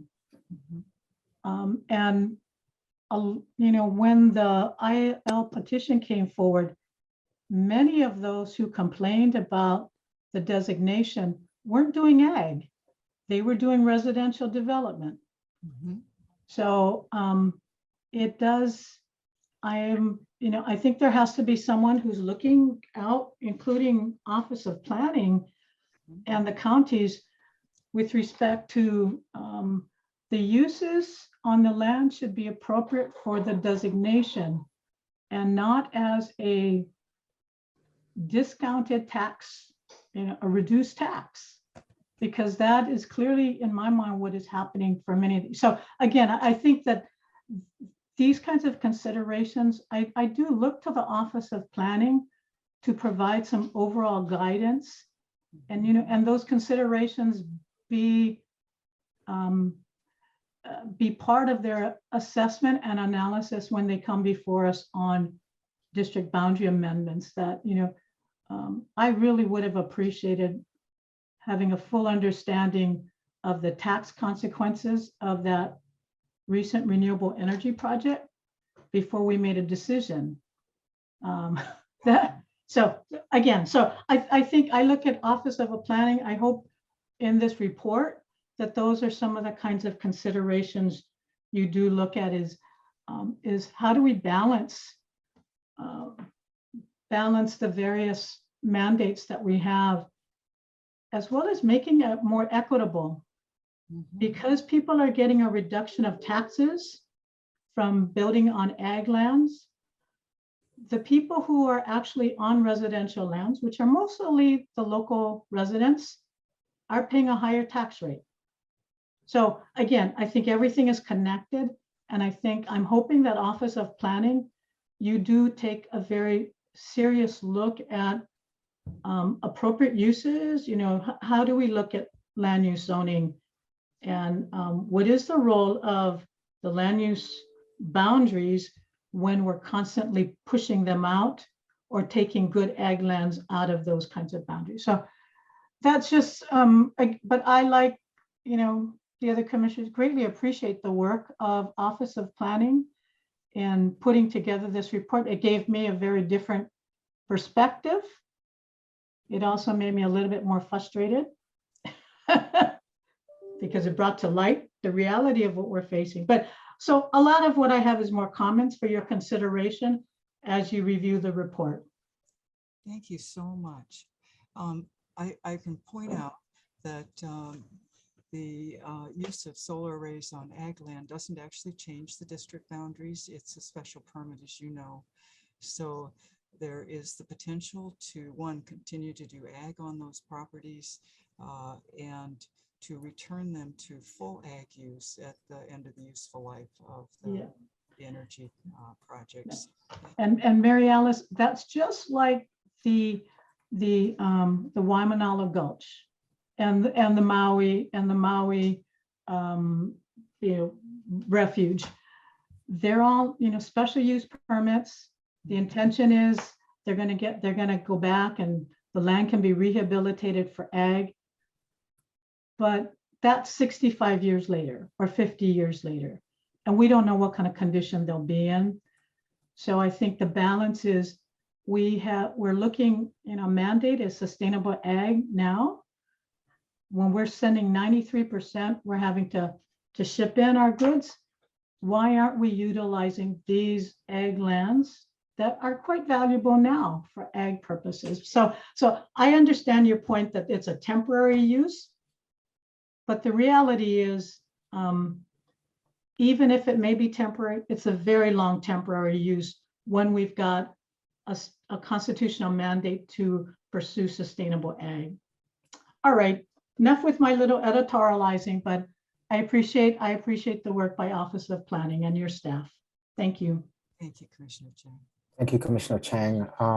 So it's 10:45. We're going to have a hard stop at 12:45 and need to hear from every commissioners and allow more back and forth. So Commissioner Ohigashi, followed by Commissioner Cabral. We can take a 5-minute break for now and then come right back. Is that okay? I was going to take a break in about a half hour. We've been going a half hour. You need a break right now? Yeah, just for 5 minutes. Okay, 5-minute recess. 10:48 sharp. LUC. And the LUC. 10:48, we're back in session, recognizing Commissioner Ohigashi, followed by Commissioner Cabral. Thank you, Mr. Chairman. I'm going to go back to the last slide that you had, and it issued a timeline of December referral to the governor and the legislature. And I think the statute requires it also come back to us, the commission. December 19th would be according to the timeline. Commissioner Ohigashi, comments due on December 10th. We haven't established dates to brief the governor and the legislature. That the statute only requires that we submit a report, and it'll be up to them if they want to have a briefing or not. No, I recall that the submission of the report will be made in that last slide, the end of December or sometime in December. Is that? I just wanted to know if that's correct. We will make every effort to keep to that time frame, but we can't anticipate how many comments we'll get and how long it'll take us to review them and incorporate changes that they may suggest that. So that's a floating time. That's an approximation that you're giving us. Okay. Yes. Is that right? Okay. I just wanted to be clear on that. My concern is that that if that timeline was a fixed thing, it would be very difficult to obtain or to get input from other people or from the public that I imagine. For example, on Maui, I know that the Kihei Community Association has been very involved in Land Use Commission meetings and very concerned about our rules and docket, and especially of things that occur on Maui. And so what efforts is your department going to do, will undertake to make sure that people like the community association, those who have been involved in the Land Use Commission meetings will get notice of this report and would have an opportunity to comment. This is your report, so I'm just assuming that you would be able to get it out to these people. We hadn't planned on trying to send a link to the report to every community in the state. I think that isn't the intent of the of 205-18. But we will welcome any comments that we do get. And perhaps if some of those stakeholders are listening to the Land Use Commission today, they will know that we would be very happy if they would give us comments on it now that they know where to find it. Well, one of my concerns is that I think that the department, I think your department, and you can take it for what it's worth, but my would have more of I wouldn't say credibility, but more of a backing of this report if it reached out and sought community involvement in that. But that's my comment, and you can say no, you don't want to do that, and leave it up to everybody to fumble through the State Department to figure out what we're doing. But I think that that should be done. My second comment deals with sort of what Arnold was indicating to me, was indicating on the record. It seems as though that there was a reference in your presentation to urban areas that have not or have been granted boundary amendments in urban areas within the growth areas, within the urban growth areas of the county that haven't been developed. And one of the things that leaves me is that what incentives is there for those? Is there going to be a plan or a review by your department to give recommendation in how the existing urban areas that have been planned but have not been developed, would they to put forward or go forward with those particular plans, or to figure out an incentive on how to get those plans? I am so glad you asked that question, Commissioner Ohigashi, because the Office of Planning and Sustainable Development Land Use Division. Hold on one moment. We're picking up a huge amount of noise from somewhere. Mr. Sutagawa, there we go. Thank you. Please continue. May I continue to answer the question, Chair? Please. Yeah. So Commissioner Ohigashi, the legislature created for the Office of Planning the Transit-Oriented Development Council, which is comprised of representatives from all 4 counties, state agencies, a business representative, affordable housing representative, and a nonprofit representative. And that council and its associated investigative committees works very hard to help the counties plan for mixed-use communities infill in the urban district, where there are opportunities for transit hubs, transit corridors, or rail hubs. So that is a huge commitment on the part of our staff and all the state departments and county planning departments and transit offices to move forward with using those less than fully developed lands in the urban district for affordable housing and transit. So you've just asked me almost my favorite question, because our staff is working very, very hard to work with the counties and the state agencies to develop those less than fully developed lands in the urban district.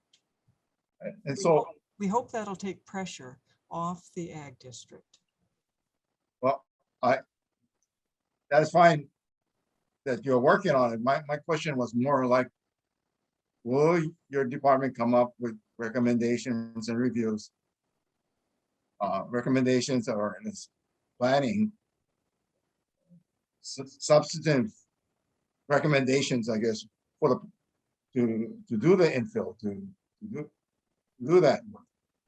And We are, but we don't make those recommendations to the Land Use Commission unless you invite us to.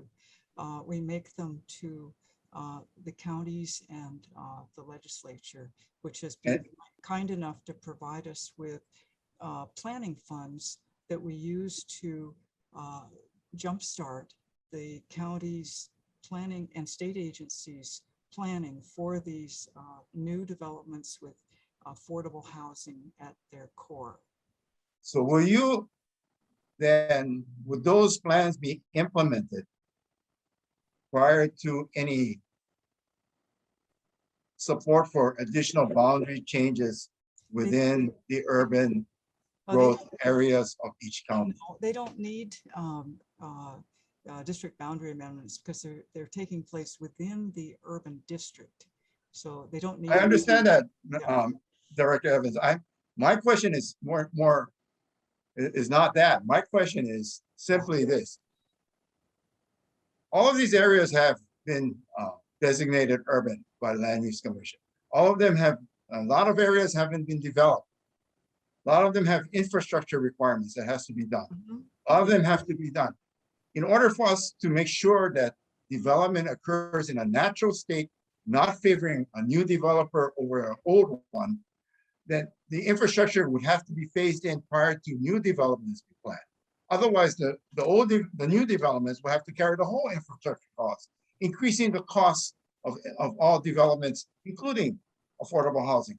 So my question to you is the Office of Planning positioned then that these infills or these areas should be developed prior to any more growth in the urban area, growth areas of each county? Because it would make sense that the state concentrate its efforts and the counties concentrate its effort into developing already urbanized land. We cannot tell the counties what to do, other than the legislature, which can, through Chapter 46 and session laws. However, we are putting. That's why I ask you, what is your position with regard to our position? Is that we are supporting the counties in developing and state agencies that have affordable housing as their mission in developing the infrastructure that is needed in order to develop these urban district areas. So that is a large part of our staff is working on that issue. We don't have a large staff, by the way. Commissioner Ohigashi, we're not a department. We are a office administratively attached to the Department of Business, Economic Development and Tourism. Does that answer your question, Commissioner? Not quite, because I don't know your position so yet, but that's okay. I'm gonna leave it at that. That's fine. My final discussion is that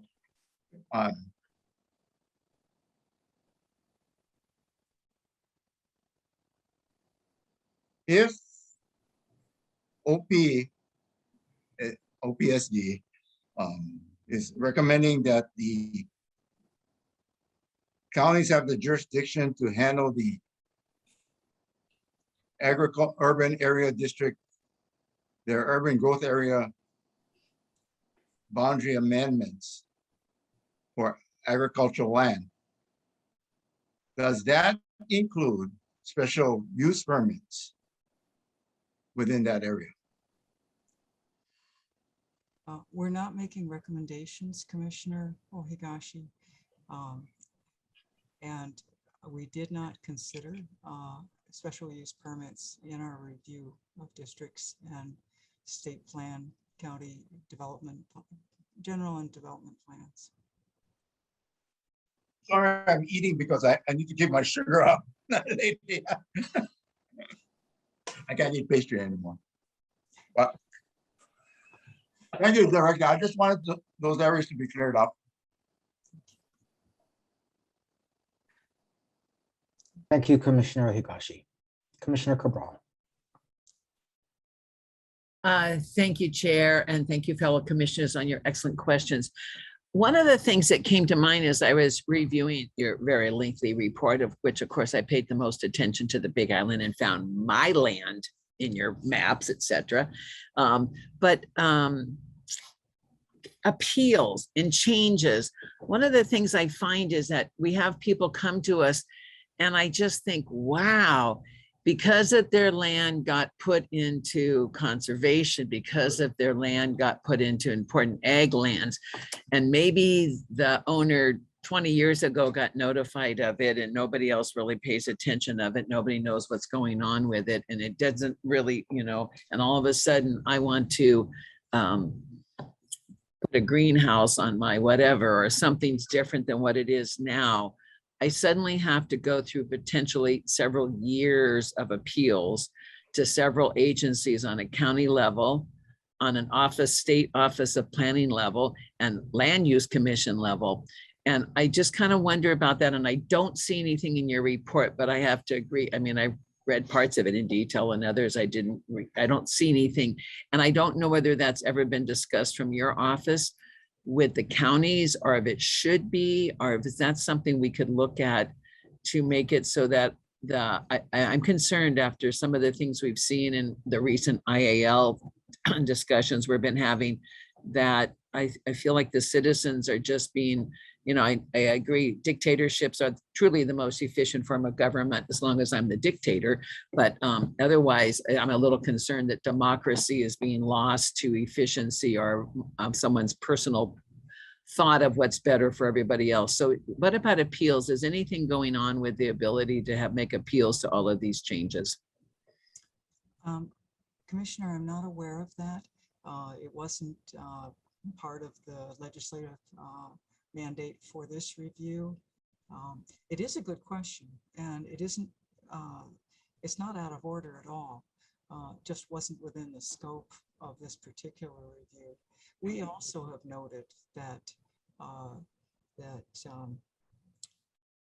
there's challenges. We also know that the counties in the 60s and later created zoning in the ag district that was either 1 acre or 2 acres, and that it's been hard for commercial farmers to make, not all, some are doing great, but others are not able to make an income in farming in those small ag subdivisions. I think that's something that is, reached the Land Use Commission level with that. And it's, your call on that it's a challenge. I agree.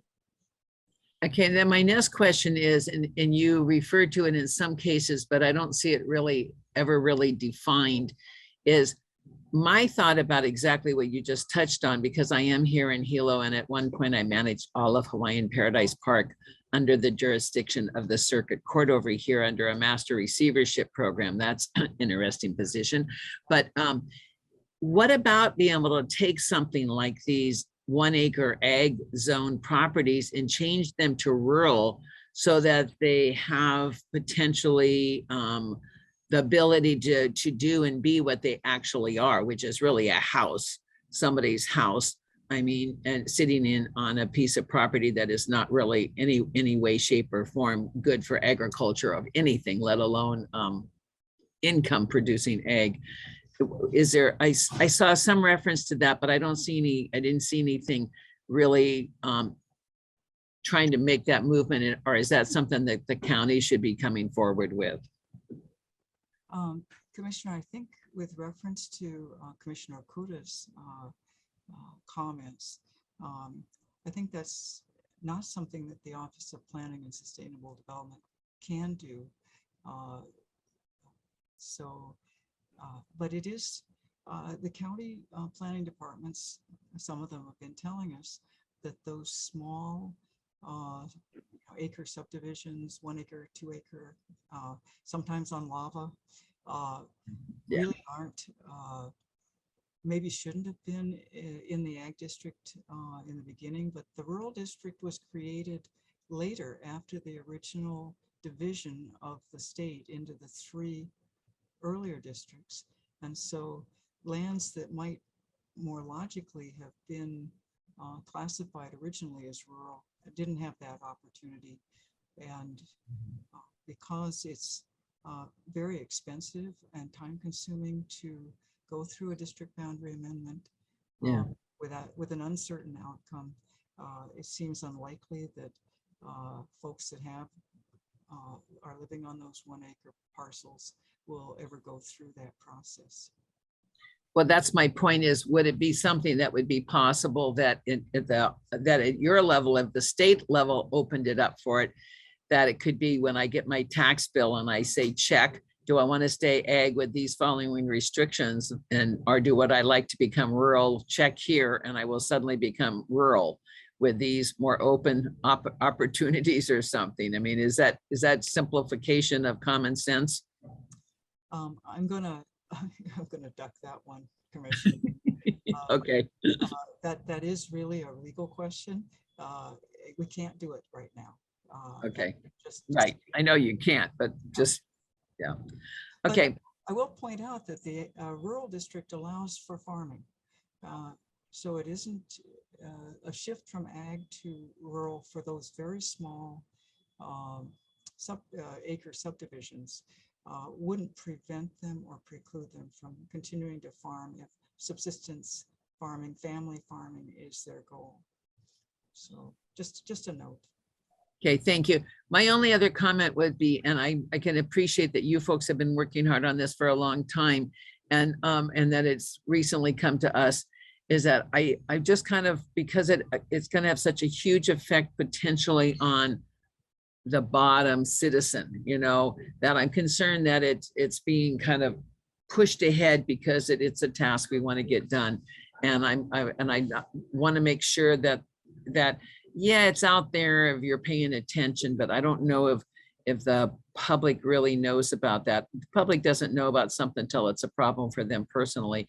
And I hate to have it come to that down the road after everything's been passed and it's a fait accompli. So I'm just concerned about maybe the push on the timeline, and would like to think that we have much more time because it's a massive document. I mean, like I said, it's hard for me to even comprehend all of its importance and its potential changes and ramifications. So I'm just concerned about the timeline. Okay, thank you though. Thank you, Commissioner Cabral. Commissioner Axon? You good? Do you have questions?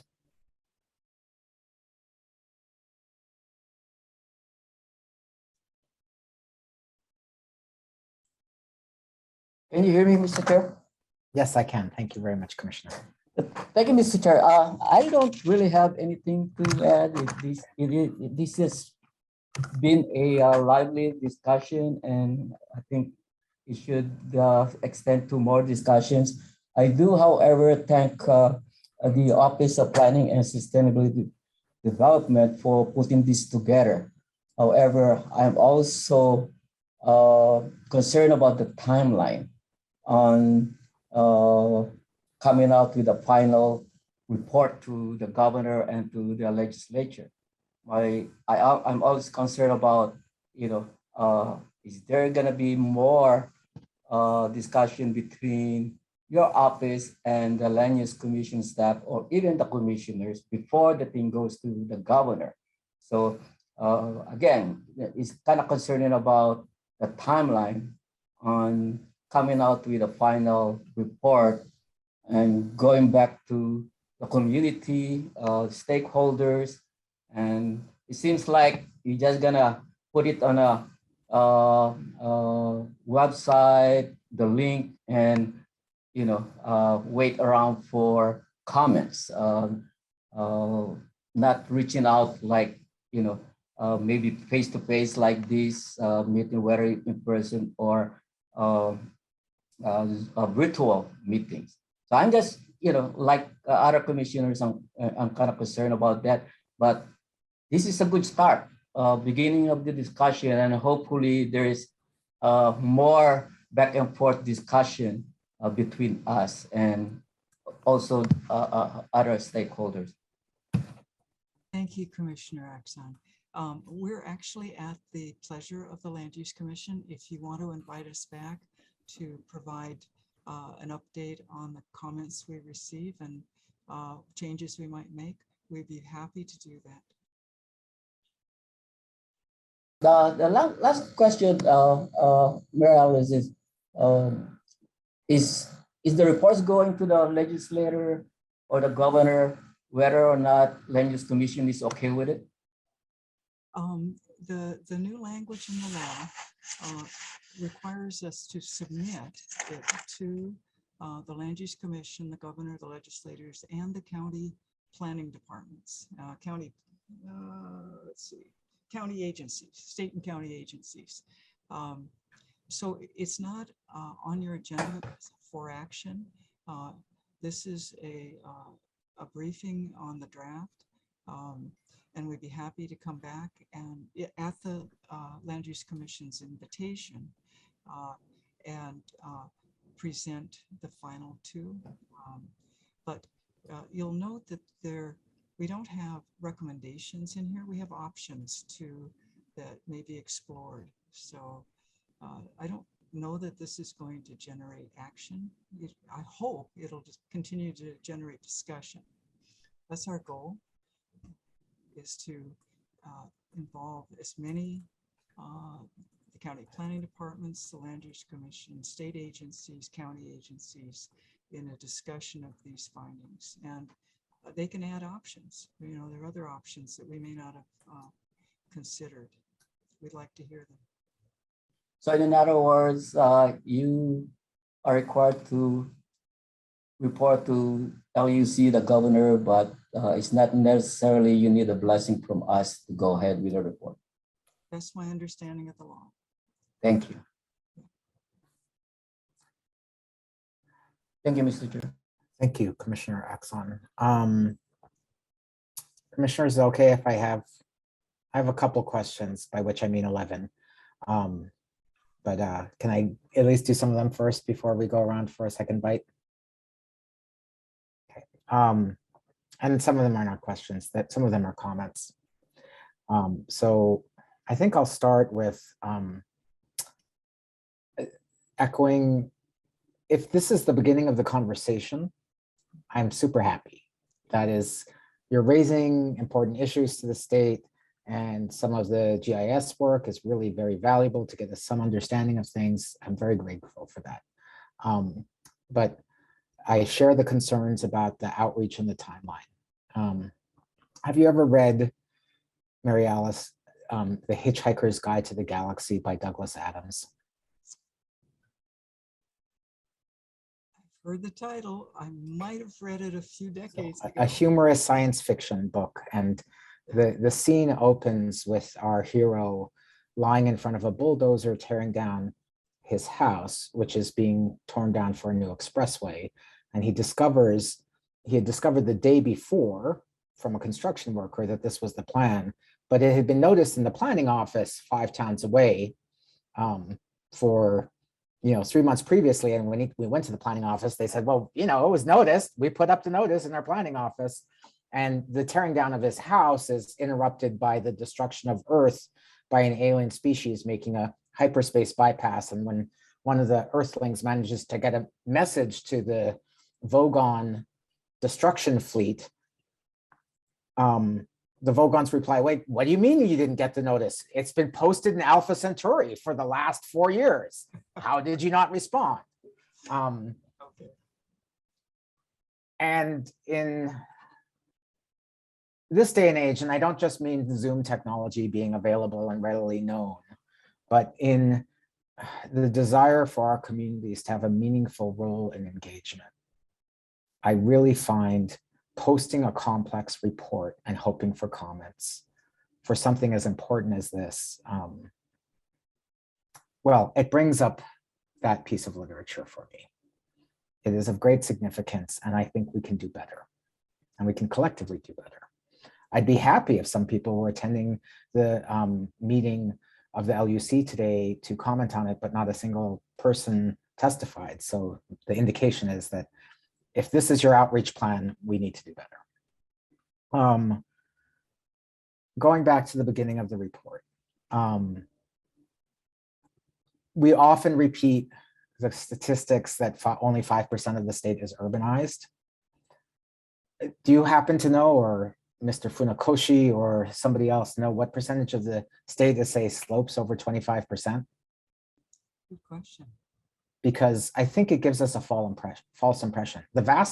A huge amount of lands are just, I mean, unless without massive clearing and infrastructure, undevelopable. Mm-hmm. You know, it's not a real meaningful, because the purpose, when I usually hear 5% being used, it's as part of an argument of, we clearly don't have enough urban land, it's only 5%. But that's not, it's like, you know, it gives a false impression that somehow 100% could theoretically be urbanized, but it couldn't possibly. So I'd rather start off the conversation with, we've doubled the amount of urban land since the land use district has over 100%. Did our population double? Maybe more than that? I don't know.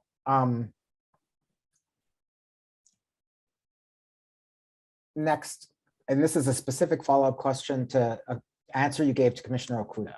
He asked you whether or not under the town case, you could move land into the urban district without the quasi-judicial process. And I believe your first answer was not under current law.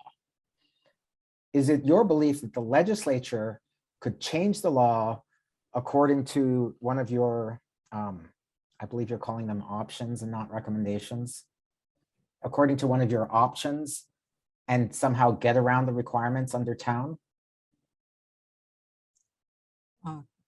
Chair, I'm not an attorney, so I really, can't. I'm happy to put it to Ms. Kato. I'm not sure. I mean, I don't know that that's something that would be or are considering. That's one of the options. Evaluated. That is one of the options, Ms. Kato. So my question, following up on Commissioner Okuda's question, is, do you believe that a change in the legislation that allows the counties to do this without a quasi-judicial process based on simply being in the urban growth area would be compliant with town, even if the legislature said that they could do this? So, Chair, the legislature, I believe, may be able to do so, and then it's subject to the judiciary, the third branch of government, if a complaint were filed, to make a final decision on that. So I think we have a process for resolving such a question, should such a question actually be posed. And I, don't know whether that would be the case. I guess I'm posing the question beforehand, because I guess my belief is, because if you read the town case, it's about the inherent property rights people have. Mm-hmm. That's not something the legislature can get rid of. They could tailor a different process that would protect people's due process rights, but they couldn't get rid of due process by implementing these changes. So you still are going to have some kind of process in place to address these property rights. And that's the sense in which I believe, and I join in the staff's comments, that it doesn't really reflect the requirements of town. I think that requires a deeper analysis of what the rights are that are being affected and what process is required to address, to give process. So I'm not sure that that's an easy answer.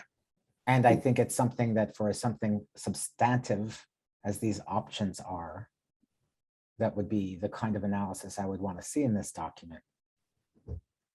My understanding is rather that than sending it out for comment without that analysis. Okay, thank you for the comment. We really appreciate that. That's helpful. I'm very supportive of the idea of relooking at ALISH and LSB. I just think you have to note in the record, not only is it based on the plantation system, but all the sort of structural racism in the plantation system of what was considered good and what was considered not good lands and who would get to use it for what purposes. So it'd be really great to revisit that. I'm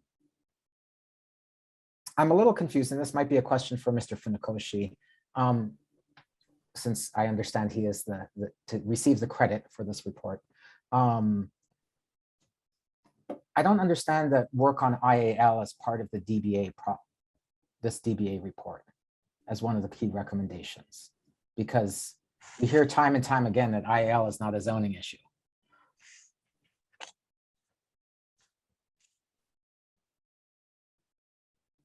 Mr. Funakoshi? Rodney, Well, go ahead. well, IAL is an important part of the constitutional mandate, an important part of Chapter 205. There's a whole section on IAL. So it is part of Chapter 205. It is not a district, but it's a significant overlay to the agricultural district.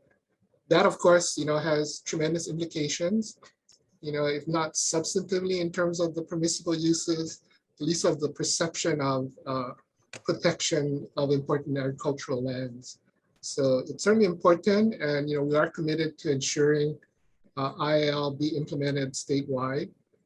And so, we do feel that recommendations are appropriate and for the report that reviews districts, which includes the agricultural district, and a main subset of that is IAL. I guess I don't understand that when we keep hearing that, IL is not zoning, IL is not districting. Why? It's not that IL doesn't need attention, it certainly needs reform, but I don't understand why it's in this report. I guess I didn't fully, it's an important issue, but I don't know how it's responsive to the requirements of that section of 205. Okay, there are some restrictions to what you cannot do in terms of IAL, such as reclassify or do special permits on IAL. I think I might have a follow-up for you, Rodney. I guess whether this comment in the report is attributable to you, but there's a section in the report, and I think it's in section 5, that seems to state that the reason why the counties were, or implies, the reason why the counties formerly were not in charge of larger areas of redistricting was because of staffing limitations. Is that your statement? No, I don't want to attribute any statement to any individual. It's an agency report. Okay, so is that the agency's perspective? That staffs initially were not very large and now are substantial. I think that's a fact. No, but yes, that is a fact.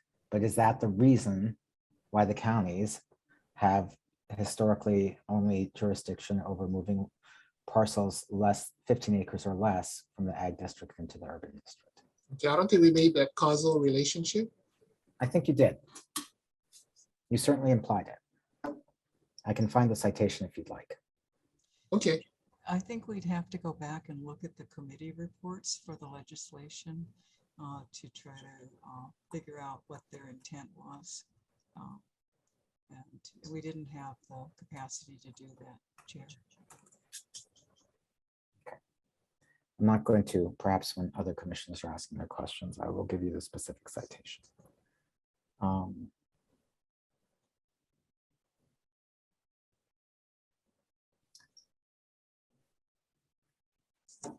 But is it true that so I guess first of all, why are they not recommendations and instead options?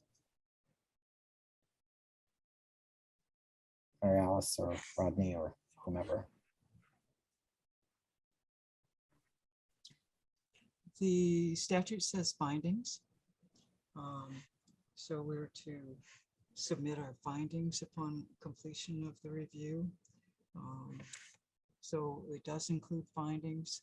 And then because that naturally does lead to a conversation about, if this is a finding, does somebody need to think about whether there's further action? So we provided some options that we've heard, discussed, and but they aren't recommendations.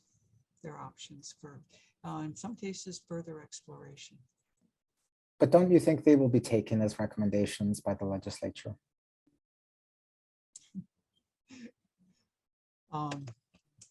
My experience is that the legislature has its own ideas on what it wants to take up or not take up.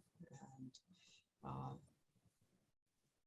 I guess I have no problem envisioning the Land and Water Chair holding the report and saying, well, this OPSD said it was good. And they will functionally be the same. So I think, I guess I'm a little troubled by the language.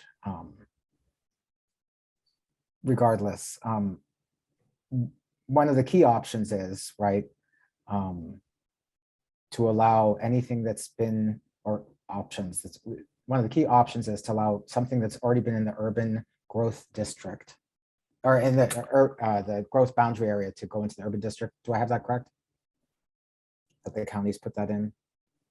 Counties have used various different terminology, but they all seem to have something that in their general plans and development plans that they have worked with their communities and come up with a definition for an urban growth area. Yeah, so that's the idea. So what happens? So if one of these options is passed along the lines of the option laid out in your report, what would happen to lands that you've mapped out that are not in the urban district or in the urban growth area? How do they get into the urban district under your options? I think that's for the legislature to figure out if they want to. And the counties. I think you'll note that we involved the county planning departments. And so, some of them may not want to make any changes. Others might, but they don't have the option right now. So it's speculative.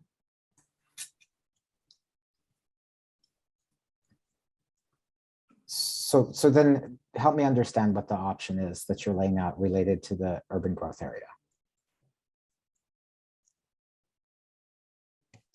I think we listed it in our presentation. Let's see if I can find it. So I think it's under finding number 1, consistency with county plans, is what we were charged with looking at. And in 205-18, and we looked at options to improve consistency and an expedited land use commission review if for something like for consistency, improved consistency with county plans, a county plan-based regional boundary amendment before the Land Use Commission, or to allow counties to reclassify ag and rural land if within a county growth area. So those are the options we laid out.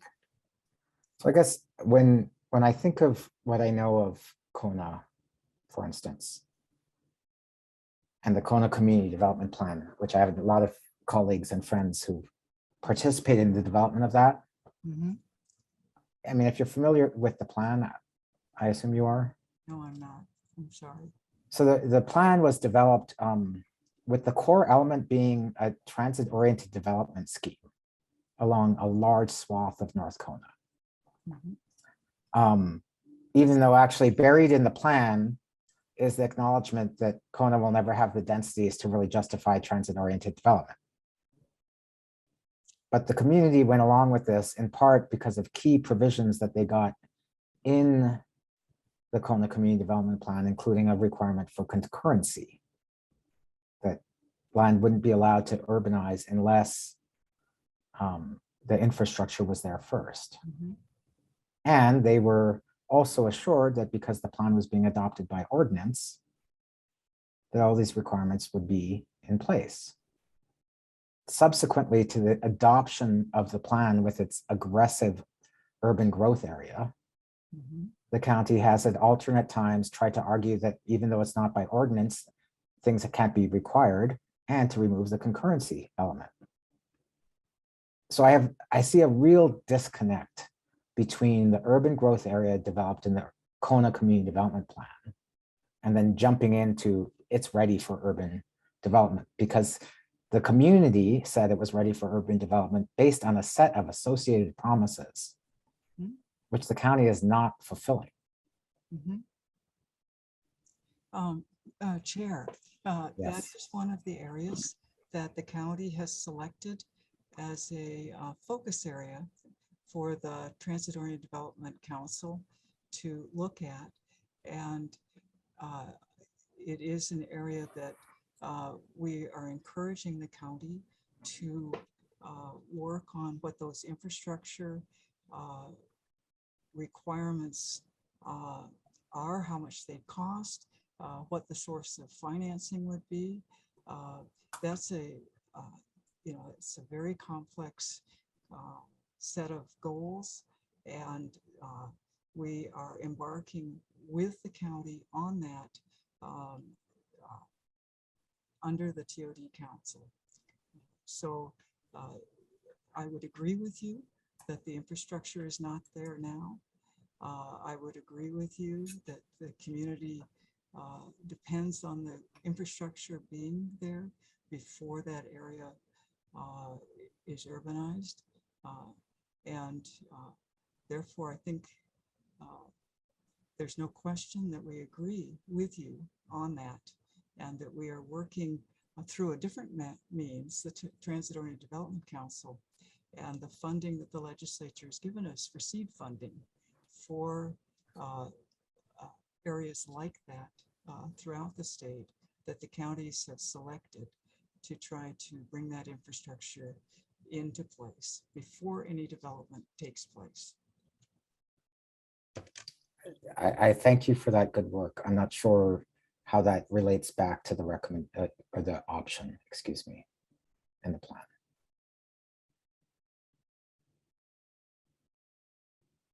Because without those things there, putting land into the urban growth, into the urban district, because it's been in the urban growth area boundary, still remains a big chasm in my mind. Concurrency is only one of the concerns. One of ours too. I'm going to stop. Commissioner Wong, you've requested some additional time. Thank you. Thank you, Chair. Director Evans, I got a question. This plan is a may, correct? It's not a shall. As of July 1st, 2021, it became a may. Prior to that, when work started on this, which was several years ago, it was a shall. So the question I have is, since it's a may, could you go back to the legislature and say, we need more time and we'll give you a report next year instead, 2022? Could you do that? Because it's a may. The legislature didn't set out a timeline for us. The timeline, and it's not in the statute. There's no longer, as you know, we weren't able to do the 5-year review. The Office of State Planning back in 1995 transferred from the governor's office to the Department of Business, Economic Development and Tourism under Governor Cayetano. Half the staff was RIFT, and our capacity went, was reduced by 100%. So we weren't able to do it when it was a shall. But we did go ahead and get started on it because it was a shall. And so since we'd had most of the work completed in the analysis part, we wanted to go ahead and get it out into the public space and start those conversations on whether there are other options or there's merit to one of the options laid out. So there is no deadline. Right. Okay, so the question I have, and I'm just going to do a little side tangent on this. You know, your sustainability comprehensive plan, the 2050 one? Yes. I don't remember the land use ever getting a report or even a presentation on that at any time. And I was hoping that you and our ED can work on a time so we can get, well, just later on. But anyway, let me go into this part. The 2050 plan. To make that presentation. Well, let me go to the issue is the 2050 plan went through a lot of, went through an extensive amount of people to review. I mean, they went through the Zoom and went through, you know, countless agencies, 60, 70 agencies. 65 agencies. Well, yeah. So, you know, since this is a May, can you hold off on your timeline and go through that plan so you know we have a more comprehensive review, not only of us, but more communities, more input from everyone. So, Commissioner, the legislature gave us $150,000 to conduct the 2050 sustainability plan update. The legislature has not given us, and we use a vendor, Conservation International, in order to do that. So we would be delighted to get funding to do that more extensive outreach, but we don't have the capacity to do that in-house. So it is certainly something that we would be open to if the legislature was able to provide funding for that. So yeah, I understand that, but why did this planning process that we're doing now not match the, I mean, even though you don't have money, couldn't, because of Zoom and email, which is pretty close to free, can't you do it the same way, the Hawaii 2050 plan and statewide update, do something like that? It's not actually the cost of the Zoom subscription. It's a very large number of hours on the part of the vendor and our staff. We only have one person in that branch, the sustainability branch, and it was an amazing accomplishment that between the state sustainability coordinator, Danielle Bass, and the vendor, that they were able to do that outreach. It was amazing. And I thank you for noticing that and acknowledging how much work that was. Thank you. Yeah, so it's just that, you know, Ms. Bass did a very great job, and I think Mr. Funakoshi could do the same thing, or Mr. Sitogawa, just because, you know, you have a roadmap of how she did it and you could do the same thing. That's, you know, and put this plan, you know, the timeline aside just to do a good job. You know, sorry, I'm going to tell you, I'm lazy. So I'd rather do a good job now than revisit it and say, hey, we didn't do a good job. We have to revisit again. So let's do a good job now. And, you know, so ensure that everyone had a bite of the apple before, let's say, when you go to the legislature and you submit this plan, and I say, as the Land Use Commission, I don't like it. I disagree with it. What would you do? I mean, two state agencies disagreeing on a plan. How would you, you know, say to the legislature? Or what would you do? I mean, we shouldn't have that kind of, you know, brother-sister fights, a family fight. We should work on it together. That's what I'm just trying to say. So make sure it's a good plan and work together on it. Thank you, Commissioner Wong, for your comment. Yeah, so the other issue I have is, you know, as the chair stated, even if it's just findings and options, some of the legislators, because you're a state agency, will say, hey, we should follow this to the letter. Some of them may not, that's my opinion, because sometimes I've seen it when I was working at the state, and I just said, no, it's just an option. You can do whatever you want, but they may take it and says, but we'll use it because I want to do it this way anyway. So, you know, and some, you may have all these oppositions to it. So I just want to say that you may really want to try and work on a more comprehensive plan to make sure everyone is involved on that. That's all I'm just saying, Director Evan. Okay. Thank you, Chair. Thank you, Director. Thank you very much, Commissioner Wong. Commissioner Okuda. Thank you, Mr. Chair. You know, follow up, Ms. Evans, to what the chair said. Let me just say this. Number one, I think there's a real problem here with community engagement. Whether or not you think it's required under the law, my gut feeling, which is really life experience, is that if this plan goes forward without significant community engagement, you're going to see the kind of backlash that came through the IAL city and county petition, which is still ongoing, which thankfully I have recused myself. So there's a real problem there. The second thing is I hear what you're saying, that, well, we don't really intend to violate the law, but in response to the chair's question, I'm really concerned now that there really is a thought process going here to go around the town case. Real briefly, the town case is not a mere technicality. When due process rights of individual property owners aren't respected, then it leads to the same kind of backlash that occurs under the IAL process. So there really should be a careful legal analysis, of the due process implications here. Not simply, oh, we all got together in a room and we think it's okay. Somebody should prepare a legal memorandum and sign their name to it, so that when the court challenge occurs, somebody takes responsibility for clearing this, because these are the two real concerns I have. I mean, if this is done in a way as described by the chair, that, oh, the stuff has been posted, you know, at some government agency, and so it's the public's fault for not knowing, that again is the reason why people don't like us in government.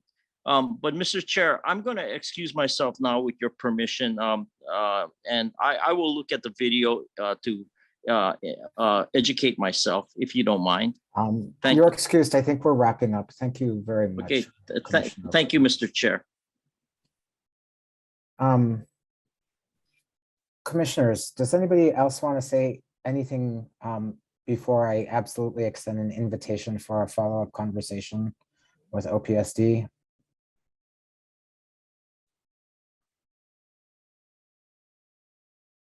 Commissioners? And with deference to Mary Alice, you said both that you're not an attorney more than once, and then you said more than once that this is not an action item. I think that if the commission wanted to take some kind of action as a body on this report right now, I think we're able to. And if we're not able to, or if you believe we're not able to, I would still defer to our Deputy Attorney General rather than you on that interpretation of our agenda.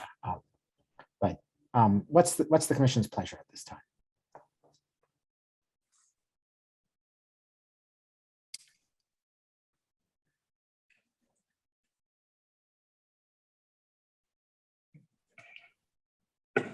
Chair. Commissioner Wong? Yeah, you know, at this time, I still am very concerned on this plan. And I don't know how to proceed. I'm gonna tell you the truth, just because I would like to see more community involvement, just because I'm very concerned. Eventually, it's gonna hit the legislature, it's gonna hit the governor's desk, that this plan hasn't really hit our communities and got input so we can really see a final draft. So I'm not sure how to proceed, but I would like to see, you know, more involvement by other people. Let me put it that way. So we can't say we're not transparent at this point in time. That's all, Chair. Yeah, I think if there's a consensus point among the commission, at least one of them is much greater community engagement around this plan is something we believe is appropriate and necessary. Anything further, folks? We would love to have you back. It's really an open door. You're at every meeting anyway. So, but we'd be happy to have you guys present on further things. Commissioner Wong? Yeah, sure. So, I mean, it'd be, I would like to hear also Commissioner Giovanni, what his thoughts, because I always listen to, don't tell him I said this, but I always listen to Commissioner Giovanni, even though he's a Giants fan. But we also want to ensure that we would like to, how can I say? I want to do some sort of motion or something to have some sort of staffs, our staffs that are to talk about OP's statements and containing the commissioner's concerns. So let's say we make the staff send a letter to OP to say, this is our concerns, OP, sorry, I mean, you're part of the family, but OP, and can you please inform us how you're going to proceed? So I don't know if we need a motion, but I would like to make a motion if we need one to have our staff to work on something to respond to this, a letter, written, some sort of written documentation. So just to be clear, that idea is to have a written request from the commission as opposed to the staff saying we're supportive of the staff's concerns. And we would like, in particular, some sort of response to our concerns and go from there. OPSD has responded. Commissioner Cabral, you're muted. There you go. Yes, thank you.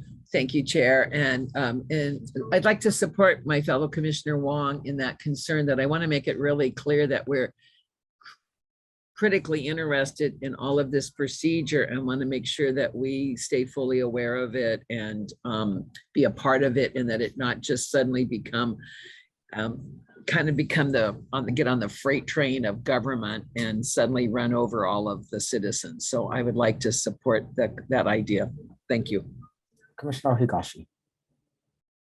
I'd like to indicate to everybody, or I want this to happen. I want our ED to work on a response, addressing our written response, identifying our concerns in a letter. Also, I would like that the chair be empowered to execute the letter on behalf of the commission based upon our various questions and our concerns. I don't know if that's required a motion, but I think Mr. Morris, does it require a motion to direct the staff to write a letter expressing the concerns and recounting the questions we've raised today? I think a motion is appropriate. Okay. I so move. There was sort of a pending-ish motion from Commissioner Wong. So do you want to be the second, or the third, actually? I think Nancy. Oh, okay, whatever.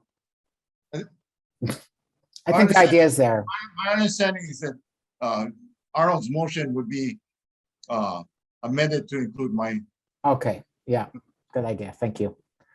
Arnold, you're acceptable to the amendments? Of course. Okay. And Nancy as the seconder. That's fine. I don't have a problem stepping out and letting the two of them fight over it. Thank you. No, but you're the seconder, so, right? I'm confirming. Okay, and you're fine with the amendments from Commissioner Higashi. Thank you. Okay. I have one other comment. Yes. Mr. Chair. I just wanted to be sure that we don't lose track of this, and that if the chair feels it's necessary, and along with the our ED, that it be agendized for some future meeting. Yeah, I agree. Thank you. Commissioners, we have a motion before us. I actually want to speak to the motion. I know I'm speaking a little bit out of order, but I just want to point out for you, for those of you who are on the commission during Oluwalu, Oluwalu is land that the County Planning Commission voted to rezone, was in the urban growth area, and the only thing that stopped that land from going in was this commission listening to the community. And I would note that it's still in the urban growth district boundary. So this would actually be a way for that area to be developed under this proposed scheme. Anything further in deliberation? If not, Mr. Ordenker, would you poll the commission? Thank you, Mr. Chair. Excuse me. The motion is to authorize staff to prepare a letter containing the commission's concerns raised at this hearing and to have the Office of Planning inform us as to request that the Office of Planning inform us as to how they intend to proceed. The chair would be authorized to sign said letter, and our request is being made to agendize this matter again for a future meeting. Commissioner Wong. Aye. Commissioner Cabral. Aye. Commissioner Ohigashi. Aye. Commissioner Giovanni is absent. Commissioner Axel. Yes. Commissioner Chang. Aye. Commissioner Kona is absent. Chair Schroeder. Aye. Thank you, Mr. Chair. The motion passes unanimously with 6 votes. Thank you. Mary Alice, Aaron, Rodney, thank you so much. Really a great discussion. Really great to hear what you've been working on and to learn from it. And we look forward to the next discussion. Thank you so much, all of you. Commissioner Ohigashi? Did I raise my hand?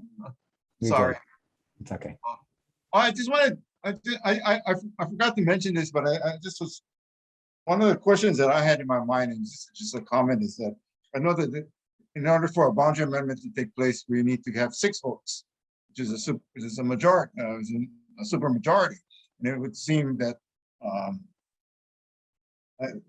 been in front of the Planning Commission and on Maui at least, and I know it's a simple majority, so I'm not sure whether or not those types of issues will be addressed in the future.